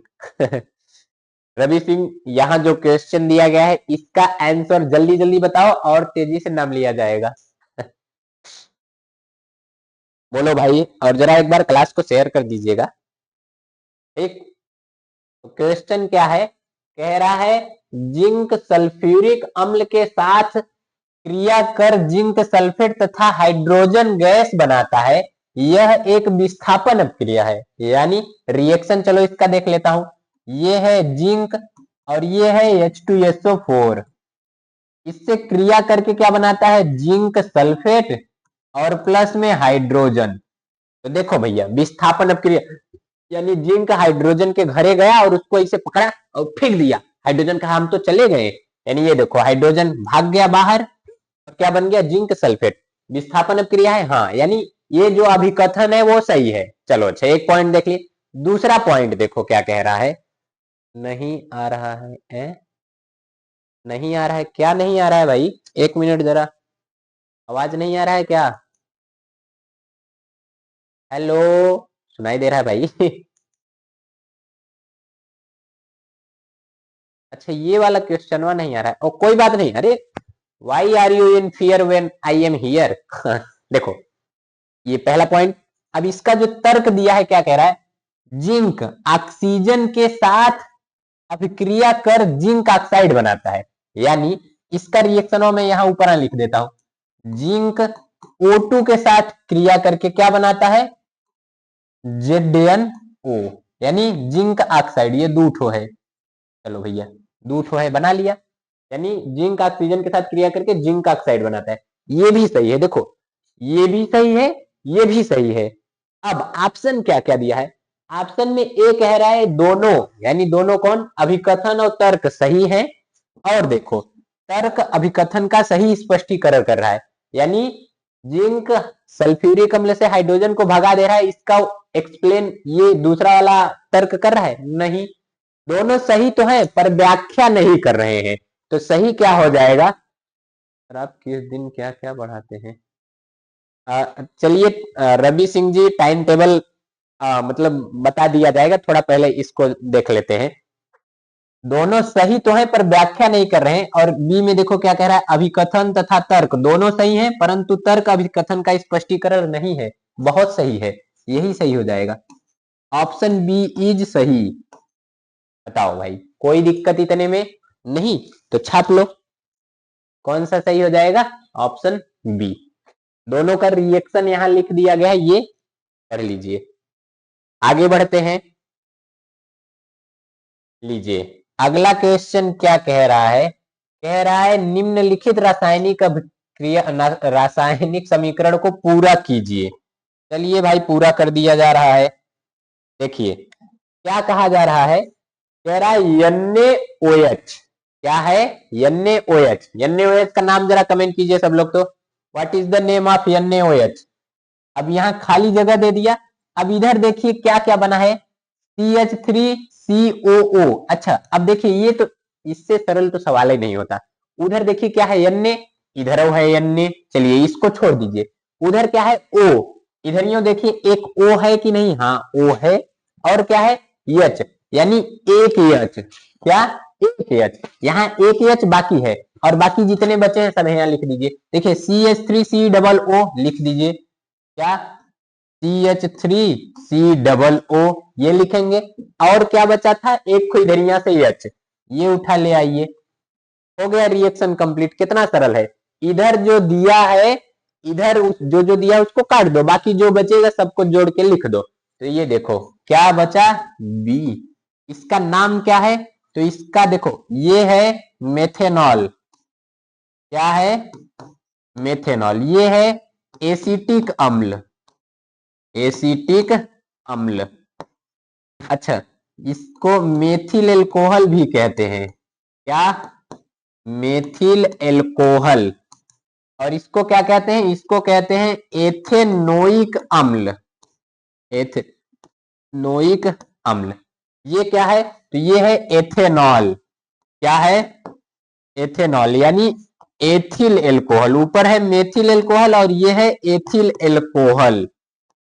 और ये क्या है, तो 1 2 3, ये है प्रोपेनोइक अम्ल, क्या है, प्रोपेनोइक अम्ल। ठीक, ये है चारों का नाम। तो कौन सा सही हो जाएगा, option B, sodium hydroxide. Very good Anuj, Ravi Singh, sodium hydroxide, very good Ravi Singh. Anuj तुम्हारा थोड़ा मतलब वो जो लिखे हो स्पेलिंग थोड़ा मिस्टेक है, बाकी रवि सिंह वेरी गुड, दोनों अनुज दोनों लोग वेरी गुड जी। तो इसका नाम क्या है, सोडियम हाइड्रोक्साइड। सोडियम हाइड्रोक्साइड किससे क्रिया कर रहा है, एसिटिक अम्ल से। और क्या बना रहा है, तो इसको कहते हैं, देखो ये है सोडियम एसीटेट, क्या है, सोडियम एसीटेट। और ये क्या है, ये है जल। तो जब आप लोग पढ़ेंगे एसिटिक अम्ल का रासायनिक गुण, तो वहां आपको ये रिएक्शन पढ़ने को मिलेगा। तो ऑप्शन बी सही। आगे बढ़ते हैं, चलो भाई, लो अब यहां से बायोलॉजी शुरू हो गया, यानी उपभाग उपखंड 3। अब जरा बताओ तो, अब इसमें से देखो अंतः श्वसन, यानी जब हम वायु को अंदरवा खींचते हैं तो कौन सा रस्तवा सही है, यानी पहले कहाँ ऑक्सीजन जाती है, फिर कहाँ जाती है, फिर कहाँ, तो वही रस्तवा आपको बताना है। नासा द्वार, कंठ, ग्रसनी, श्वास नली, फेफड़ा, नासा मार्ग, नासा द्वार, श्वसनी, श्वास नली, ग्रसनी, कंठ, कुपिका, ये सब। तो चारों में से कौन सा सही है, आप जरा बताइए, जल्दी जल्दी बताइए। देखिए जब भी, अच्छा हाँ बता लीजिए ये, फिर मैं पूछता हूँ। इसके साथ साथ ये बताइए, हम लोग सांस किस अंग द्वारा लेते हैं, मुंह से लेते हैं कि नाक से लेते हैं कि दोनों से लेते हैं। अनुज बायोलॉजी, बायोलॉजी गुस्सा रहे हो कि हंस रहे हो जी, इधर ही पास में देख लूं, ओहो बिरा रहे हो बायोलॉजी, कोई बात नहीं जी, ऑप्शनल के बाद अभी फिजिक्स का न्यूमेरिकल आएगा, केमिस्ट्री भी आएगा। तो जल्दी जल्दी बताओ भाई, कौन सा सही हो जाएगा। तो देखो यहां सबसे पहले वायु कहां जाती है, वो जाएगी नासा द्वार, यानी ये जो दो ठो छिद्र दिखाई दे रहा है इसको कहते हैं नासा छिद्र, या कह लो इसी को नासा द्वार। नासा द्वार के बाद वो जाएगी ग्रसनी, ग्रसनी यानी देखो इस तरह से ऐसे है ये नासा द्वार, इधर नासा मार्ग, ऐसे इधर आ गए यहाँ, फिर यहाँ दो रास्ता मिल जाता है, एक पीछे और एक आगे। तो देखो ये तो है ग्रास नली, क्या है, ग्रास नली, यहाँ जाएगा भोजन। और ये है श्वास नली, क्या है, श्वास नली। अच्छा इसके पहले ये जो रस्तवा दिखाई दे रहा है ना, इसी को कहते हैं ग्रसनी, क्या कहते हैं, ग्रसनी। इसी के बाद यहाँ इसे उभरा रहता है जिसको कंठ कहते हैं। तो ग्रसनी के बाद कहाँ जाएगा, कंठ, कंठ के बाद श्वास नली, यही जो श्वास नली है, श्वास नली के बाद जाता है कुपिका, यानी श्वास नली के लास्ट में अभी तुमको मैं कुपिका उपका सब दिखाता हूँ। फिजिक्स, वाओ वेरी गुड, अभी आते हैं फिजिक्स में जी, कॉपी पेन लेके तैयार रहो न्यूमेरिकल लगाने के लिए तब। तो यहाँ कौन सा सही हो जाएगा, ऑप्शन डी। अच्छा अब जरा इसी को डिटेल से देख लेते हैं तनिक। ये देखिए आपके सामने ये चित्र दिखाई दे रहा है, बहुत सही, ये है कोई मनई। अब इस मनई में देखेंगे, देखो सबसे पहले इस मनई में नासा द्वार से ये ऑक्सीजन प्रवेश किया, फिर उसके बाद वो यहाँ आया, देखो ये है क्या, ग्रसनी, ग्रसनी के ठीक नीचे क्या है, कंठ, यानी 1 2 और कंठ 3, कंठ के बाद वो जा रहा है श्वास नली में 4, श्वास नली के बाद वो चला जाता है श्वसनी में, किसमें, श्वसनी में, फिर श्वसनिका में, उसके बाद कुपिका में। तो श्वसनी और श्वसनिका ना देके डायरेक्ट कुपिका दे दिया है, तो ये देख लिए कौन सा क्रम सही है, पता चल गया। अच्छा इसी में एक और देखना रहता है, ये ग्लूकोज का ब्रेकडाउन। तो देखिए ग्लूकोज का ब्रेकडाउन में होता क्या है, जो ग्लूकोज है 6 कार्बन रहते हैं, ये टूट जाता है सबसे पहले कोशिका द्रव्य में पाइरुवेट में। अगर ऑक्सीजन नहीं मिल रहा है तो ये एथेनॉल और CO2 बनाएगा, अगर ऑक्सीजन कम मिल रहा है, जैसे ठुगनी उगनी में दौड़ो तो कम ऑक्सीजन मिलता है, तो ये लैक्टिक अम्ल बना लेता है जिसके कारण दर्द होता है। और ऑक्सीजन प्रॉपर मात्रा में मिल रहा है तो ये CO2 और जल ऊर्जा बना लेता है। तो देखो माइटोकांड्रिया में ये CO2 और जल बनाएगा, और जो हमारी पेशियां हैं, मांसपेशियां, वहां पर लैक्टिक एसिड बनाता है, और ये ईस्ट बनाता है, एथेनॉल बनाता है ईस्ट में। क्लियर? चलो आगे बढ़ते हैं, जल्दी जल्दी इसको खत्म करके फिजिक्स की तरफ बढ़ते हैं। चलो भाई बताओ ये क्या होगा। कह रहा है कथन में क्या है, पिता से प्राप्त क्रोमोसोम से बच्चे के लिंग का निर्धारण होता है। वेरी गुड, सही है भाई, ये सही है।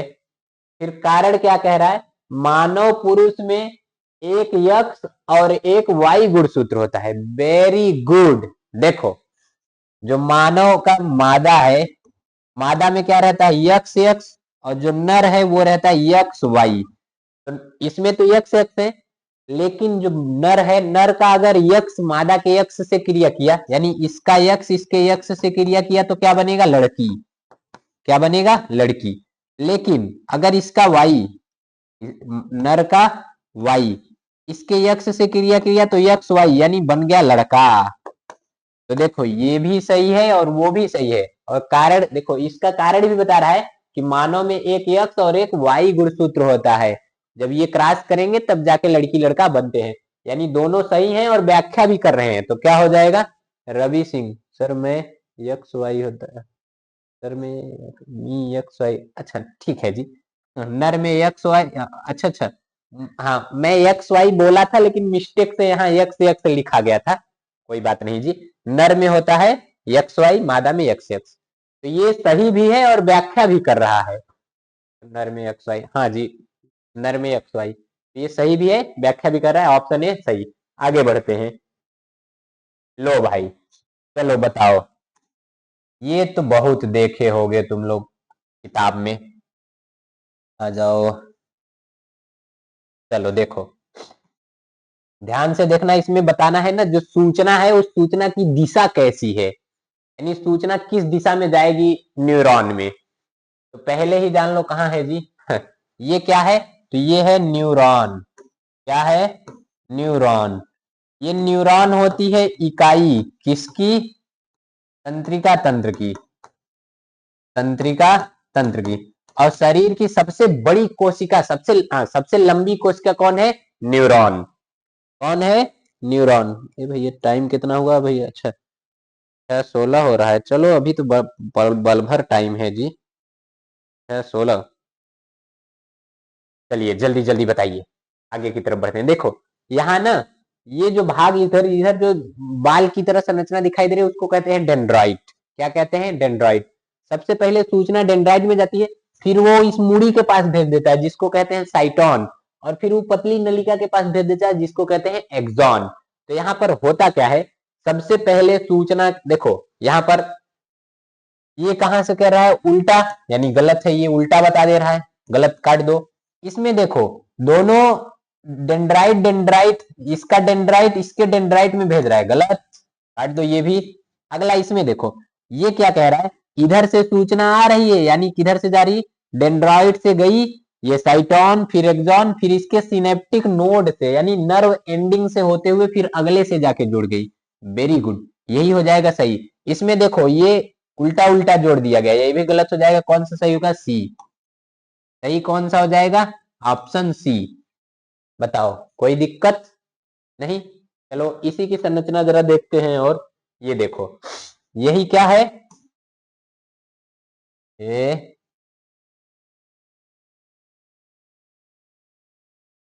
ये है न्यूरॉन। क्या है, न्यूरॉन। तो ये जो स्ट्रक्चरवा निकला हुआ है, ये इसी को, ये ध्रुमिका लिखा है ना, इसी को कहते हैं डेंड्राइट। क्या, डेंड्राइट। तो डेंड्राइट से सूचना कहां जाती है, इस बड़े वाले भाग, इसको कहते हैं साइटोन, यानी कोशिका काय, साइटोन। फिर यहां से जाती है ये तंत्रिका अक्ष यानी एक्सॉन में। फिर इसके बाद कहां जाती है, ये जो इसका नर्व एंडिंग है, नर्व एंडिंग। अच्छा नर्व एंडिंग के बाद ये अगले न्यूरॉन के डेंड्राइट से ही जुड़ा रहता है अनुज। इतना सब्जेक्ट पढ़ाते हो सर। अनुज अब बोर्ड एग्जाम आ गया है ना, तो अब लगभग सभी सब्जेक्ट पढ़ाया जाएगा। ठीक, तो चलो क्लियर, ये मांसपेशी पे जाके जुड़ा हुआ है, तो डिटेल से इसको पढ़ेंगे। अभी फिलहाल आ जाते हैं क्वेश्चन पे। चलिए भाई, अगला क्वेश्चन नंबर 17 है। क्या पूछा गया है? थायरॉक्सिन के बारे में। पहला ऑप्शन क्या कहा है? थायरॉक्सिन के संश्लेषण में लोहा चाहिए होता है, यानी एफ चाहिए होता है। दूसरा ऑप्शन, यह शरीर में कार्बोहाइड्रेट, प्रोटीन, वसा के उपापचय में भाग लेता है, यानी उस उपापचय में ये अपना योगदान देगा। अगला कह रहा है थायरॉक्सिन के संश्लेषण के लिए थायराइड ग्रंथि को, काहे हिल रहे हो भाई, थायराइड ग्रंथि को क्या जरूरत होता है? आयोडीन की। और कह रहा है थायरॉक्सिन को थायराइड हार्मोन भी कहते हैं। चलो बताओ भाई, कौन सा सही नहीं है? देखो क्या कह रहा है, सही नहीं है। तो चारों में से कौन सा सही नहीं है, बताओ, कमेंट जल्दी कीजिए। सर आप कहां से हो, मुझे बता दीजिए। सर जी आप रहने वाले कहाँ के हो? अच्छा, रवि सिंह और अनुज, मैं रहने वाला हूँ भदोही का। उत्तर प्रदेश का एक जिला है भदोही, वहीं इसका मैं रहने वाला हूँ। ठीक, हम किसी को नहीं अरे यार भाई, मैं भदोही का रहने वाला हूँ अरे मैं कौन सा, पता नहीं आईएसआई का एजेंट हूँ कि मैं बता दूंगा यहाँ रहता हूँ, तुम लोग आओगे मुझे उठा ले जाओगे मैं भदोही का निवासी हूँ जी। तो ये इसका आंसर अब बताओ।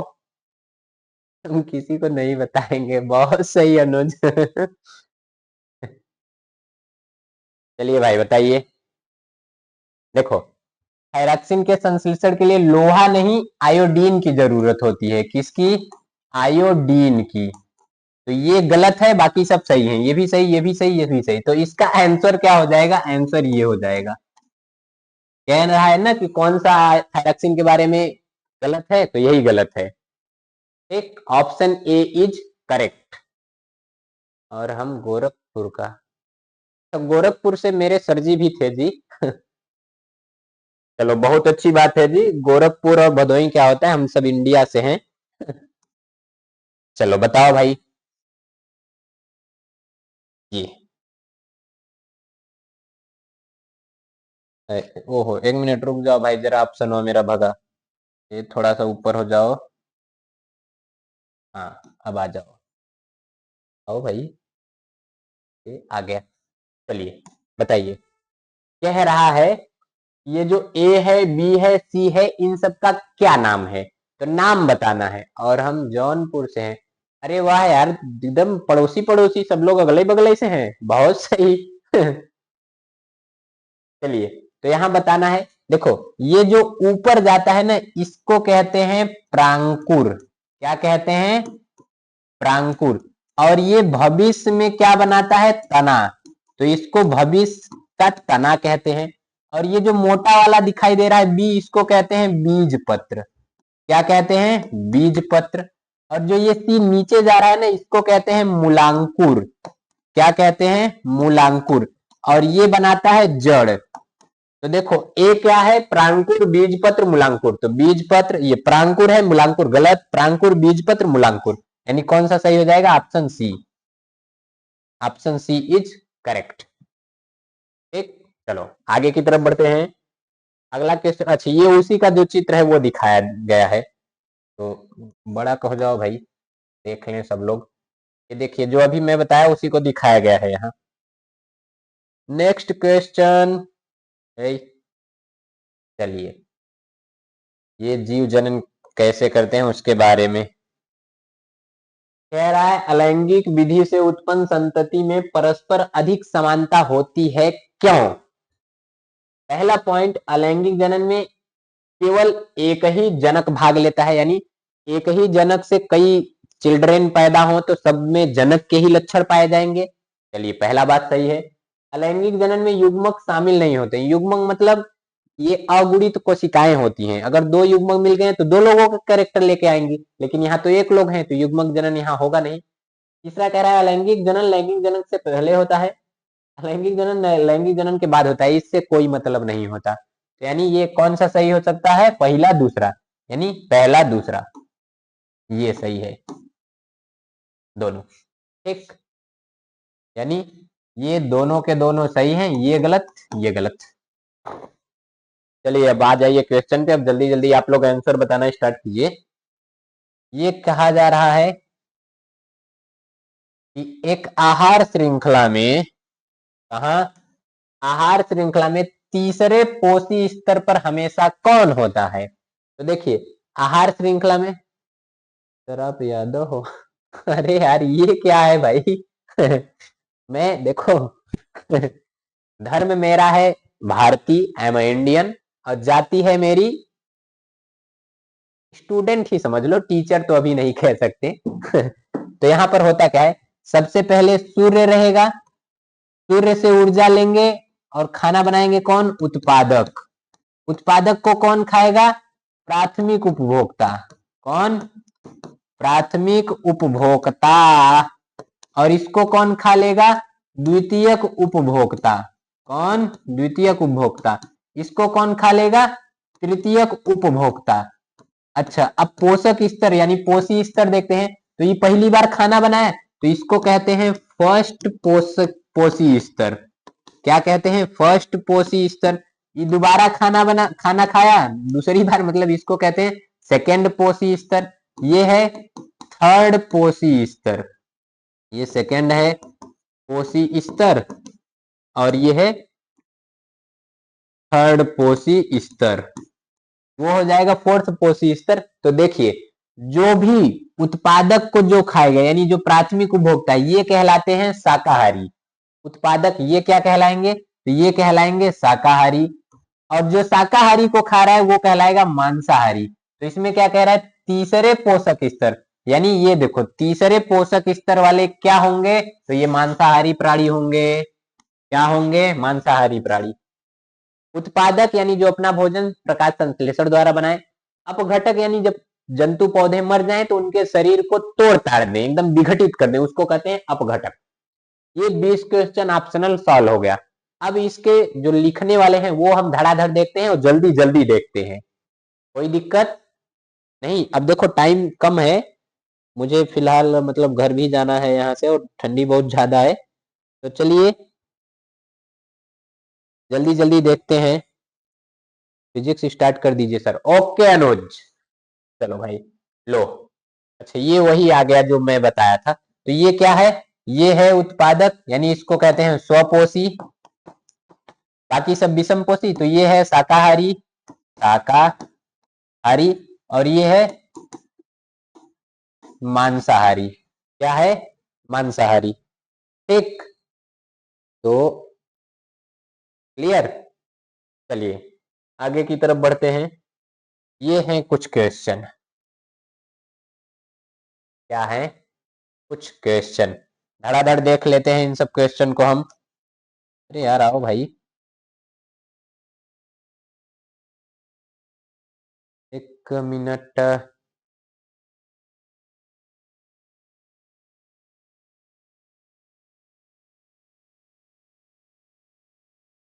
चलिए दिखाई दे रहा है, बहुत सही।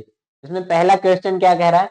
दृष्टि दोष किसे कहते हैं? 2 नंबर का है, देखिए दृष्टि दोष किसे कहते हैं, यह कितने प्रकार के होते हैं? इन सबको मैं देख लेता हूं, पहले मैं ये सॉल्व करवा देता हूं। प्रश्न 3 का दूसरा, इधर मतलब नीचे से सॉल्व करवाते हुए जाऊंगा तो इससे होगा क्या, पीडीएफ में सब एक क्रम से रहेगा। तो चलिए स्टार्ट करूं इसको। Aryan, yo sir good evening. Good evening Aryan, good evening good evening. तो यहाँ पर तीसरा क्वेश्चन क्या कह रहा है, मैं इसके लिए स्लाइड ला लेता हूं। देखो कौन सा क्वेश्चन मैं सॉल्व करा रहा हूं, ये 3 का 2 यानी प्रश्नोत्तर 3 का 2। तो यहाँ पर क्या है, आ जाओ भाई, प्रश्नोत्तर 3 का क्या है, 2। इसी तरह से आपको एग्जाम में भी लिखना है। अच्छा अब यहाँ क्या क्या दिया गया है, कह रहा है 20 ओम प्रतिरोध यानी आर की वैल्यू है 20 ओम। कोई विद्युत स्थिति में यानी 5 एम्पियर विद्युत धारा प्रवाहित होती है और 30 सेकंड में उत्पन्न ऊष्मा का मान बताना है। यानी आर का मान दिया है, यानी यहां आप लिख देंगे दिया है क्या क्या दिया है, आर का मान है 20 ओम, आई का मान दिया गया है 5 एम्पियर और टी का मान दिया गया है 30 सेकेंड, 30 सेकेंड। तो एच का मान, उष्मा का मान पूछ रहा है, किसका मान पूछ रहा है, उष्मा, ये पूछ रहा है। तो आप सूत्र एक पढ़े होंगे, एच बराबर आई स्क्वायर आर टी, पढ़े हैं, बताओ हाँ या ना। हाँ भाई, चलो आई का मान कितना दिया है 5, कितना दिया है 5, एक मिनट जरा मैं कमेंट वाला खोल लूं भाई, ताकि आपका कमेंट वाला दिखाता रहे।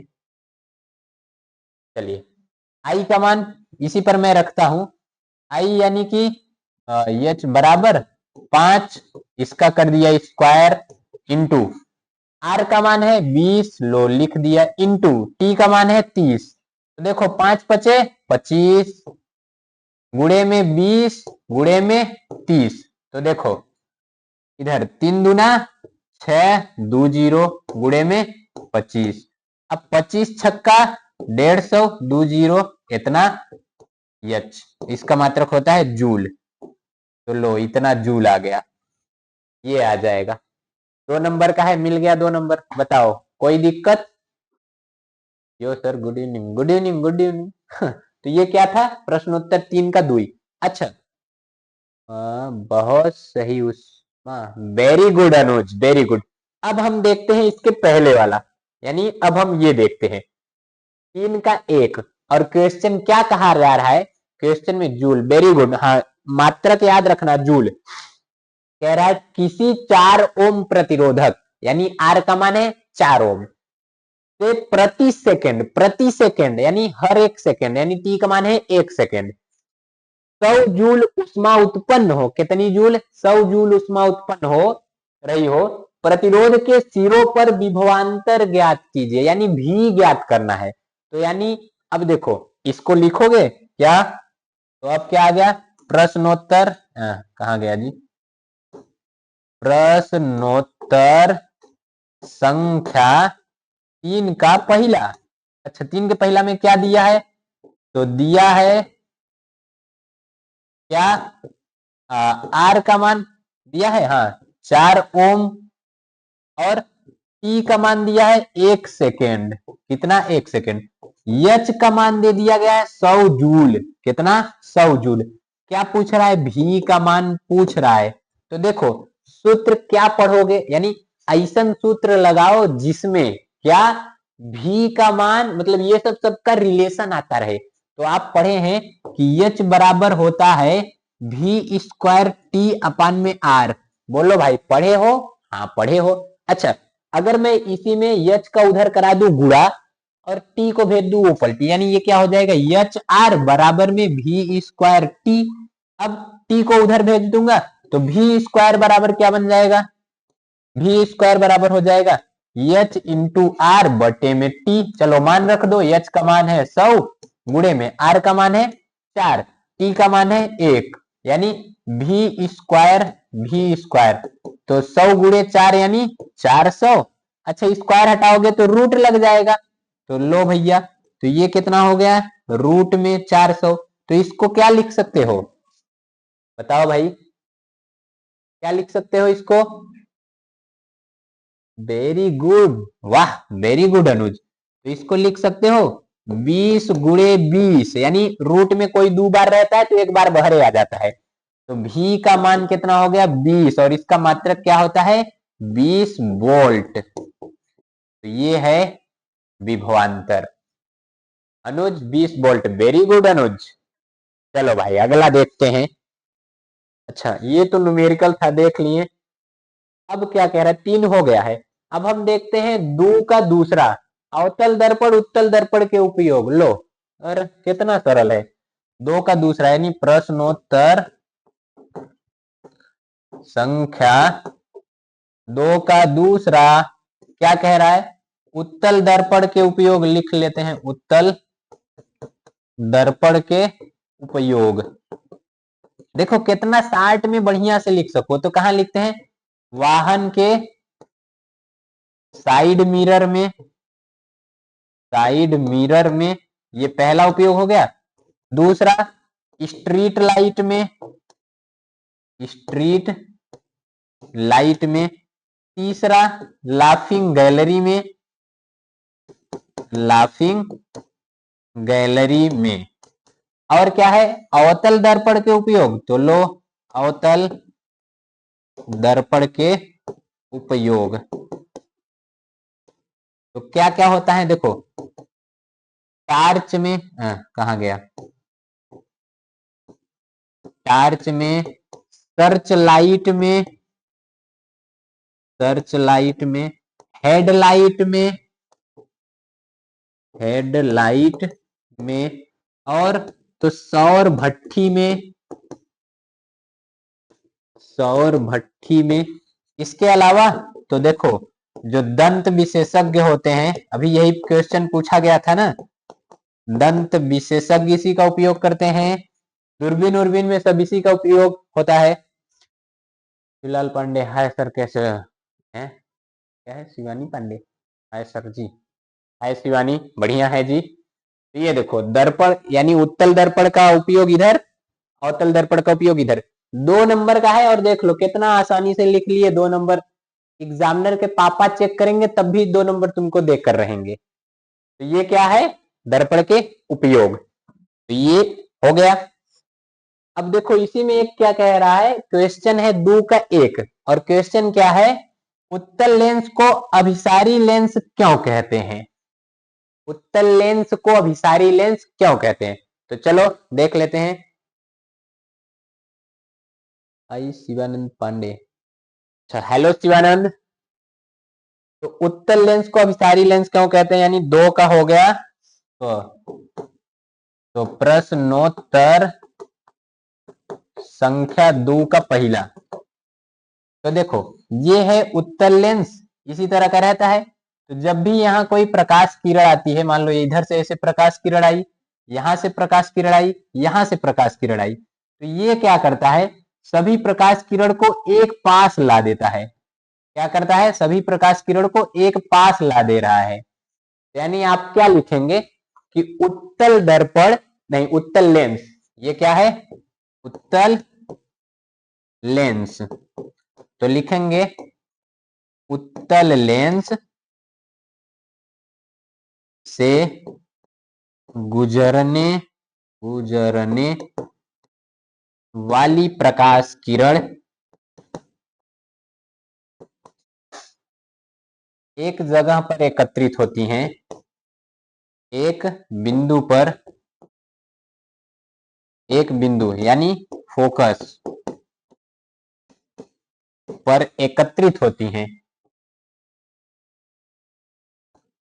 एकत्रित होती हैं, इसलिए इसे अभिसारी लेंस भी कहते हैं। कुल मिला जुला के ना, अगर बहुत चारों दिशा में से लाइट आ रही है तो सबको ले जाके एक पास में कर देता है, इसीलिए इसे कहते हैं अभिसारी लेंस। बताओ कोई दिक्कत नहीं। चलो भाई आगे बढ़े। तो ये हो गया 2 का पहला। और तो देखो यहां पर कुछ और क्वेश्चन दिया है, 1 का दूसरा और 1 का पहला। तो हम 1 का दूसरा देख लेते हैं, फिर पहला देख लेंगे। न्यूमेरिकल 2 थे हो गए, अब क्या किया जाए। तो यहाँ ये आ जाओ भाई, प्रश्नोत्तर संख्या 1 का दूसरा। अच्छा 1 के दूसरा में क्या कह रहा है, कह रहा है कि हमें आकाश में इंद्रधनुष केवल वर्षा के पश्चात ही क्यों दिखाई देता है। तो इंद्रधनुष बनता कैसे है, सर रिफ्लेक्शन, क्या कहा जाए, रिफ्रैक्शन कब नहीं होता है। जय हिंद सर आशीष, जय हिंद आशीष। रिफ्रैक्शन तब नहीं होता है जब कोई पारदर्शी माध्यम ना हो, तो रिफ्रैक्शन नहीं होगा। तो देखो ये है बादल, कहा गया, ये कौन है, बादल, ठीक। अब ये करवा रहे हैं वर्षा, क्या करवा रहे हैं, वर्षा। और इधर निकले हुए हैं सूर्य, कौन, सूर्य। अब जैसे ही इनकी जो प्रकाश किरण है ये ऐसे जाएगी ही इधर, तो इन सब पर जब ये वर्षा की जो जल है इससे जब प्रकाश किरणें जाती है ना, तो इनके जो रंग हैं वो दिखाई लगते हैं, देने लगते हैं। ये इसके जो 7 रंग रहते हैं वो दिखाई देने लगते हैं। तो इसी के कारण एक आप देखेंगे तो इस तरह से इसे बन जाएगा। इसी को क्या कहते हैं? इंद्रधनुष। ठीक, यानी जब बारिश हो रही हो तो और धूप भी हुआ हो, बारिश के टाइम धूप भी हुआ रहे, तो जो जल है उससे प्रकाश आएगा, मतलब जल को पार करके आएगा, तो वो उस अपने रंगों में बिखर जाता है, इसीलिए इंद्रधनुष बन जाता है। एक ये कारण रहता है। अच्छा, जो प्रकाश किरण है ना इसमें टोटल कितने रंग रहते हैं? 7। कौन से?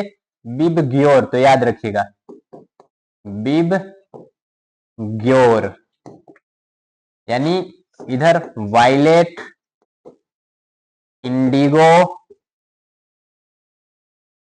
और ब्लू, ग्रीन और येलो,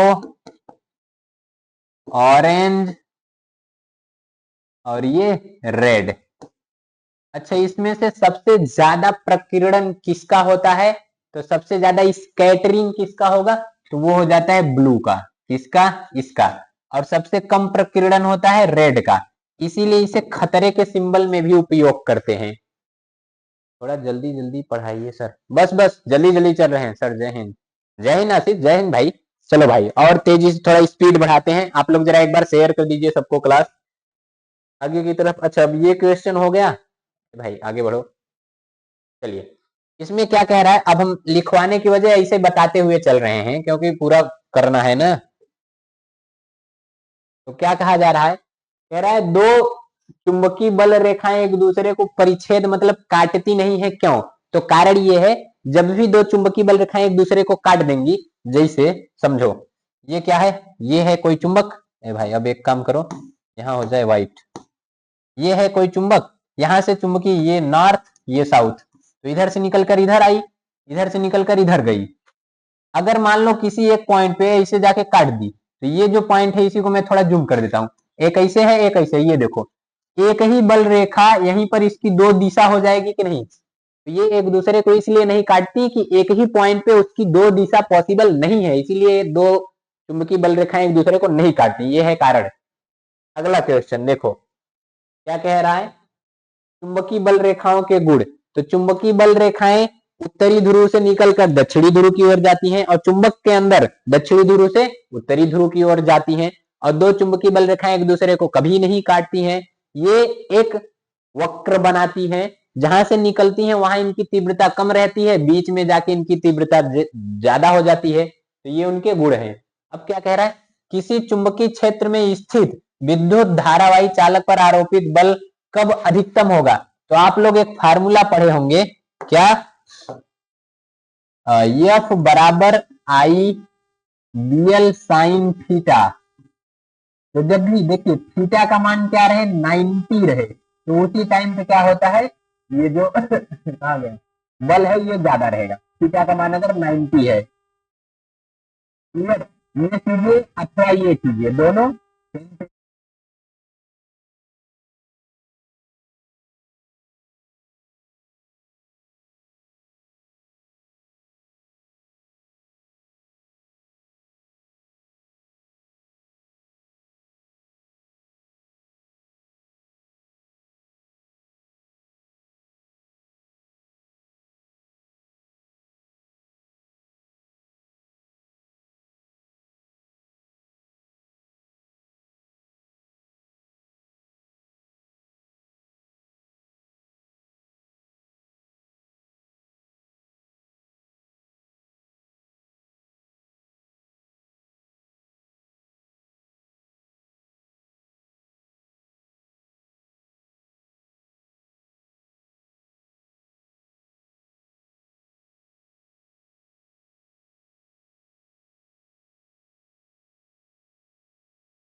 चलिए, हेलो, चार्ज उसका खत्म हो गया, चूक गया।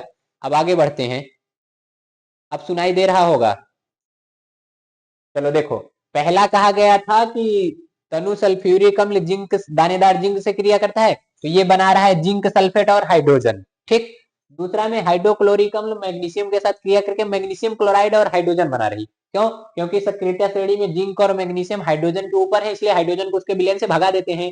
तीसरा देखते हैं, तीसरे में क्या कह रहा है, नाइट्रोजन हाइड्रोजन गैस से संयोग करके अमोनिया बनाता है। लो भाई, तीसरा नाइट्रोजन यानी N2, हाइड्रोजन यानी H2, अमोनिया यानी NH3, बैलेंस कर दो, इसको 2 कर दो, ये 2 ठो है, लो इसको 3 कर दो, लो भैया हो गया, क्लियर। नाइट्रोजन हाइड्रोजन से मिला, अमोनिया बना दिया। आगे चौथा में क्या कर रहा है, हाइड्रोजन सल्फाइड वायु में हाइड्रोजन सल्फाइड गैस का वायु में दहन होने पर जल और सल्फर डाइऑक्साइड बनता है। हाइड्रोजन कहाँ गया जी, ये देखो, हाइड्रोजन यानी चौथा, H2S, इसका क्या कह रहा है, H2S ऑक्सीजन, लो दहन कर दिए, क्या बनाएगा, H2O और प्लस SO2। चलो बैलेंस करने के लिए देखो, तो तुम 2 ठो कर दो, ये कितना हो जाएगा, ये भी हो जाएगा 2 ठो, हाइड्रोजन 4 4, ये है 2 ठो। अब देखो ये 4 हो गया और 6, तो इसको यहाँ 2 कर दो, बस काम खत्म हो गया, चारों का चारों। बताओ कोई दिक्कत नहीं, ये क्वेश्चन हो गया। अब ये मैं दोनों ऐसे यही बता दे रहा हूं, समझ लो धड़ाक से। क्या कह रहा है, प्लेटिनम सोना चांदी का उपयोग आभूषण बनाने के लिए किया जाता है। हाँ, क्यों? क्योंकि ये अक्रियाशील धातु हैं, ये सब क्या है, अक्रियाशील धातु, अक्रियाशील धातु। इनका जो संक्षारण है ना, संक्षारण ये जल्दी नहीं होता, क्या जल्दी नहीं होता, इसलिए इसका आभूषण बनाया जाता है। अगला क्या कह रहा है, निष्कर्षण प्रक्रम में कार्बोनेट और सल्फाइड अयस्क का मतलब कार्बोनेट एवं सल्फाइड अयस्क को ऑक्साइड में परिवर्तित किया जाता है, क्यों? कारण ये है, देखो जैसे ही ये मतलब कार्बोनेट और सल्फाइड है, ये क्या है, इन दोनों को हम ऑक्साइड में परिवर्तित करेंगे, तो ऑक्साइड से परिवर्तित करेंगे तो इसमें अब आसान तरीके से हम धातु यहाँ से ऑक्साइड से हम धातु प्राप्त कर लेंगे आसानी से, इसीलिए, ठीक। तो निस्तापन भर्जन करके हम कार्बोनेट और सल्फाइड का ऑक्साइड बना लिए और उसको थोड़ा सा गर्म कर देंगे और धातु मिल जाएगा, आसान रहेगा। ये जो 7वां क्वेश्चन है, इसको हम अगवा समझते हैं। यहाँ देखो, ये देखो क्या कहा जा रहा है यहाँ, आ जाओ भाई, तो ये कहा जा रहा है कि सहसंयोजी बंध किसे कहते हैं, यानी जब दोनों तरफ से इलेक्ट्रॉन का साझेदारी होता है तो जो बंध बनता है उसे सहसंयोजी बंध कहते हैं। यानी इलेक्ट्रॉन की जब साझेदारी होती है तो जो बंध बनता है उसी को क्या कहते हैं, सहसंयोजी बंध, ठीक। अच्छा, सहसंयोजी बंध के 2 लक्षण लिखिए, 2 लक्षण, तो ये देखो सहसंयोजी बंध यानी तार की का होता, लक्षण इसके क्या है, इसमें दोनों तरफ से बराबर बराबर इलेक्ट्रॉन साझा करेंगे, और ये 2 तरह के, देखो ये ध्रुवी अध्रुवी हो सकते हैं, सेम सेम अलग अलग हो सकते हैं, ये 2 ठो लक्षण खत्म, हम कहानी। कह रहा है निम्नलिखित यौगिक का आईयूपीएसी नाम, चलो भाई इसका आईयूपीएसी नाम देखते हैं, 1 2 3, 3 को क्या कहते हैं, प्रोप, सिंगल बॉन्ड है एन लगा दिए, CHO है अल लगा दिए, तो ये लो क्या हो गया, प्रोपेनल। इसका आईयूपीएसी नाम देखते हैं, देखो 1 2 3, 3 को क्या कहते हैं, प्रोप, लिख दिए 3 को प्रोप। और CO है, अच्छा सिंगल बॉन्ड है तो लगा लो पहले एन, प्रोपेन हो गया। CO है यानी ओन लगेगा, तो प्रोपेनोन 2 पे है 2, एक प्रोपेनल 1, एक है प्रोपेनेन 2। अगला क्या कह रहा है, कठोर जल को साबुन से उपचारित करने पर झाग के निर्माण को समझाइए। देखिए जो कठोर जल होता है इसमें क्या रहते हैं, मैग्नीशियम कैल्शियम लवण होते हैं, क्या, मैग्नीशियम कैल्शियम लवण होते हैं, तो ये क्या करते हैं, साबुन से धातु को, साबुन से क्या करते हैं, धातु को अलग कर देते हैं, और ये जो अलग होता है ना वो झाग और फेन के रूप में नीचे जाके बैठ जाएगा, तो जल्दी छोड़ता वड़ता नहीं है, बस इसीलिए। काम खत्म, आगे की तरफ चलते हैं, जल्दी जल्दी करना है। अच्छा देखो क्या है, क्या कह रहा है, विकृत गंधिता। आओ भैया समझाते हैं विकृत गंधिता।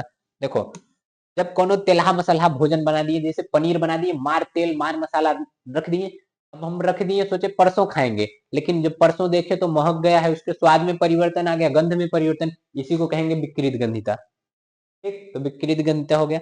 बचाने के लिए क्या करोगे, उसको नाइट्रोजन युक्त बर्तन में रखो, वायु रोधी बर्तन में रखो, फ्रिज में रख दो शीतलन करके, ये सब बचाने के तरीके हैं।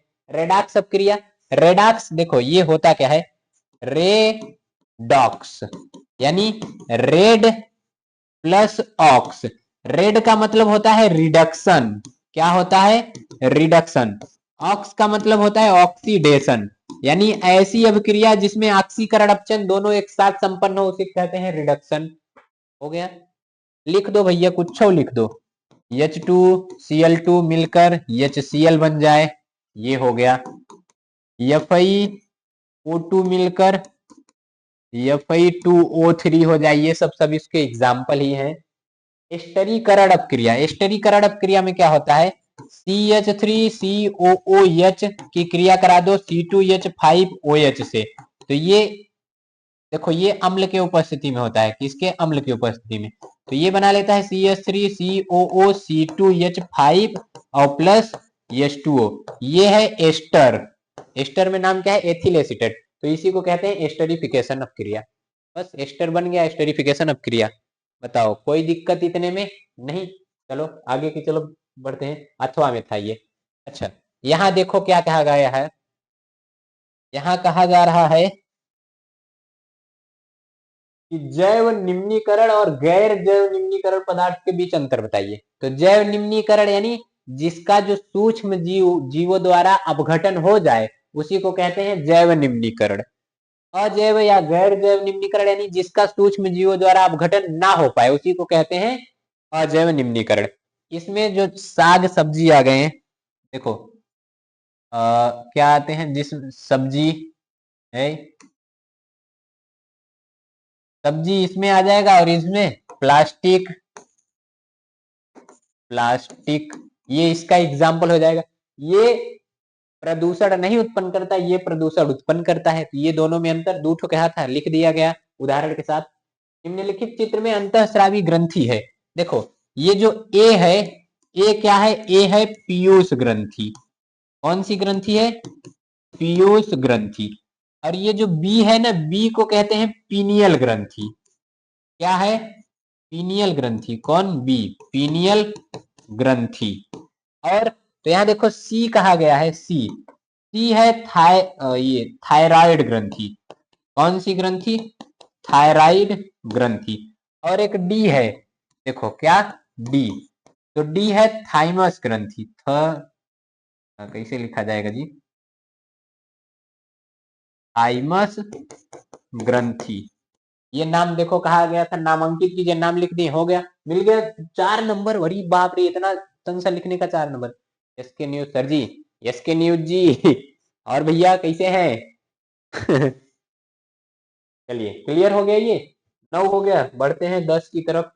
अच्छा यहाँ पर ये जो ग्रंथियां हैं उसमें आपको ये कुछ बता दिया गया है, हाँ है जी, देखिए ए का बम बम,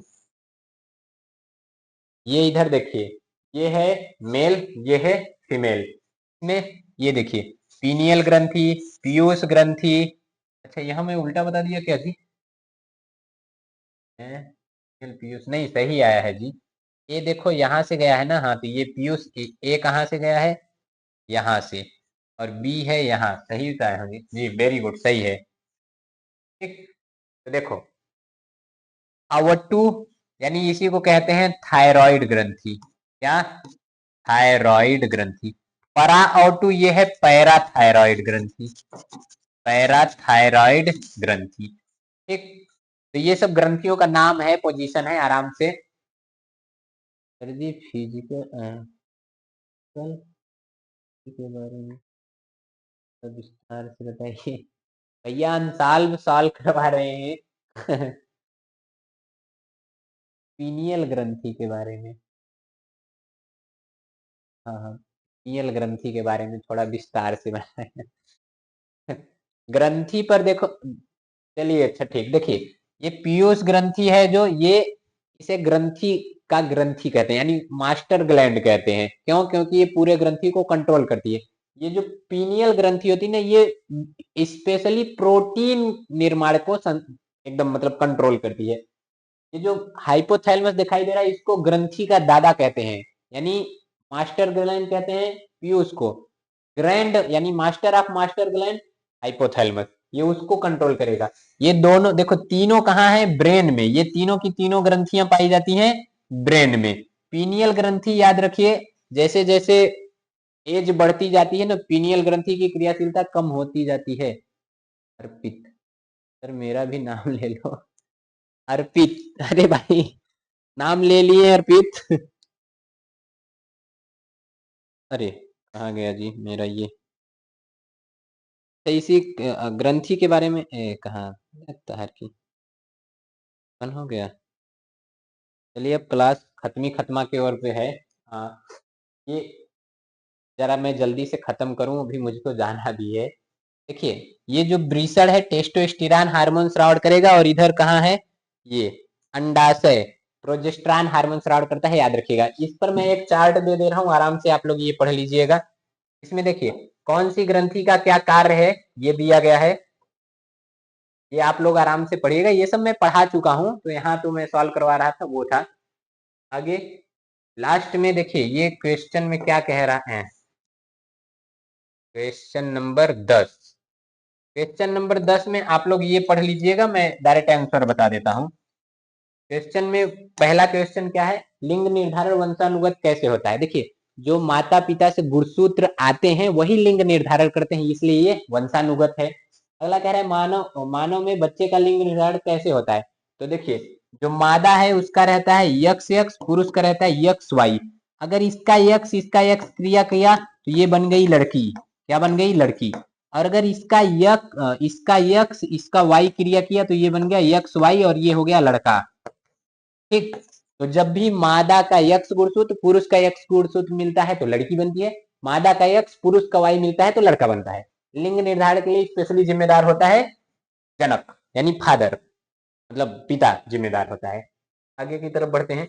लास्ट क्वेश्चन है ये, देखो भाई क्या कह रहा है कह रहा है आहार नाल का आरेख बनाइए, उसमें निम्न भागों को नामांकित कीजिए। कौन कौन से? मुख, ग्रसिका, अग्नाशय, छोटी आंत। चलिए लीजिए, आहार नाल आपके सामने है चित्र बन गया, बड़ा जल्दी बन गया जी। तो इसमें क्या क्या कहा गया था? मुख, ये है इसका क्या? मुख है। और अच्छा ये लिखा तो गया है जी तब कहाँ लिख रहा हूँ। ये है ग्रसिका। तो सबसे पहले भोजन मुख में लेंगे, लार ग्रंथि पाई जाती है, लार का स्राव करेगी, भोजन को चिपचिपा बनाएगी, और भोजन को थोड़ा बहुत हल्का अम्ली बनाएगी, कीटाणु को मार देगी, आगे बढ़ाएगी उसको। फिर ग्रसिका, भोजन का कोई पाचन नहीं होता, इसी को क्या कहते हैं? ग्रास नली। इसी को क्या कहते हैं? ग्रास नली। इसके पहले यही रहती है ग्रसनी। क्या रहती है? ग्रसनी।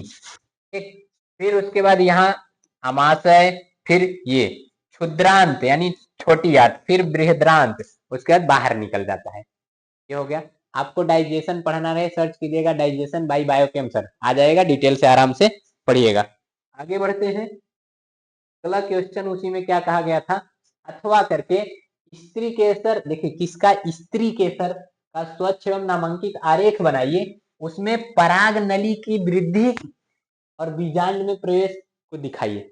लो भैया ये देखो, क्या नंबर का है? लो यार, जो कहेगा ये पहले से सब रेडी था। तो ये क्या है? ये है स्त्री केसर का चित्र। अब इसमें ये है परागकण, ये पराग नलिका अंकुरित हो रही है और ये जा रही है बीजांड में, मतलब प्रवेश कर जा रही है। तो सबसे पहले परागण की क्रिया द्वारा परागकण वर्तिका पे आएंगे, पराग नलिका को अंकुरित करके ये बीजांड के पास भेज दिए, उसमें दो नर युग्मक जाते हैं और ये अपना निषेचन करेंगे। इनिशिएशन इसी कर रहे हैं। इस तरह हो गया पूरा समाप्त। लास्ट में आप लोगों के लिए मैं एकदम एक फूल का चित्र बना दिया हूँ, ये देखिए, ये दे दिया हूँ। आराम से आप लोग इसका सुगंध लीजिए, चैप्टर पढ़िए, और जिस भी चैप्टर में कोई दिक्कत हो कमेंट करके बताइए, उस पर वीडियो बना दिया जाएगा। अब किसी को कोई क्वेश्चन पूछना हो तो पूछिए। चलिए, किसी को कोई क्वेश्चन पूछना है? बताओ भाई, किसी को कोई क्वेश्चन पूछना है? ये जो यूपी बोर्ड द्वारा जारी किया गया था मॉडल पेपर, ये सॉल्व हो गया है पूरी तरह से। अच्छा, एक बार जरा जल्दी जल्दी सब क्वेश्चन को देख लेते हैं। किसी को कोई क्वेश्चन पूछना है तो जल्दी से बताइएगा। तो इसमें पहला क्वेश्चन देखिए क्या था। पहला ये पूछा गया था, दो पृष्ठों से घिरा हुआ पारदर्शी माध्यम जिसका एक या दोनों पृष्ठ क्या हो, गोली हो, तो वो गोली लेंस कहलाता है। दर्पण होगा नहीं क्योंकि पारदर्शी माध्यम है। दूसरा कहा गया है, ये कहाँ आ गया, दूसरा क्या है कि दंत विशेषज्ञ तो वो अकल दर्पण का यूज करते हैं, और ये उसके बारे में लिखा गया था। और आगे तो उत्तल लेंस के 2f और अनंत के बीच रखा जाए तो जो प्रतिबिंब है वास्तविक उल्टा और छोटा बनेगा। एक वास्तविक प्रतिबिंब हमेशा उल्टा बनता है, ये उसके बारे में पढ़ना था। अगला क्वेश्चन कहा गया है कि मानव नेत्र अभिलेंस फोकस दूरी को समायोजित करने की विभिन्न दूरियों को फोकसित कर लेता है, तो ये उसका समंजन क्षमता कहलाता है। एक नेत्र के बारे में था ये। तो इस तरह से सभी क्वेश्चन है, मतलब सब बता दिए गए हैं। अगर कहीं कोई दिक्कत हो तो कमेंट कर दीजिएगा, बता दिया जाएगा। मेरा नाम भी ले लो अर्पित। अरे भाई अर्पित कितनी बार नाम ले ले। चलिए, किसी को कोई दिक्कत परेशानी घबराहट झंझनाहट नहीं? बहुत सही। तो चलिए, आज की क्लास को मैं यहीं पर रोकता हूं। मिलते हैं आप सभी से नेक्स्ट क्लास में, तब तक के लिए सभी को जय हिंद।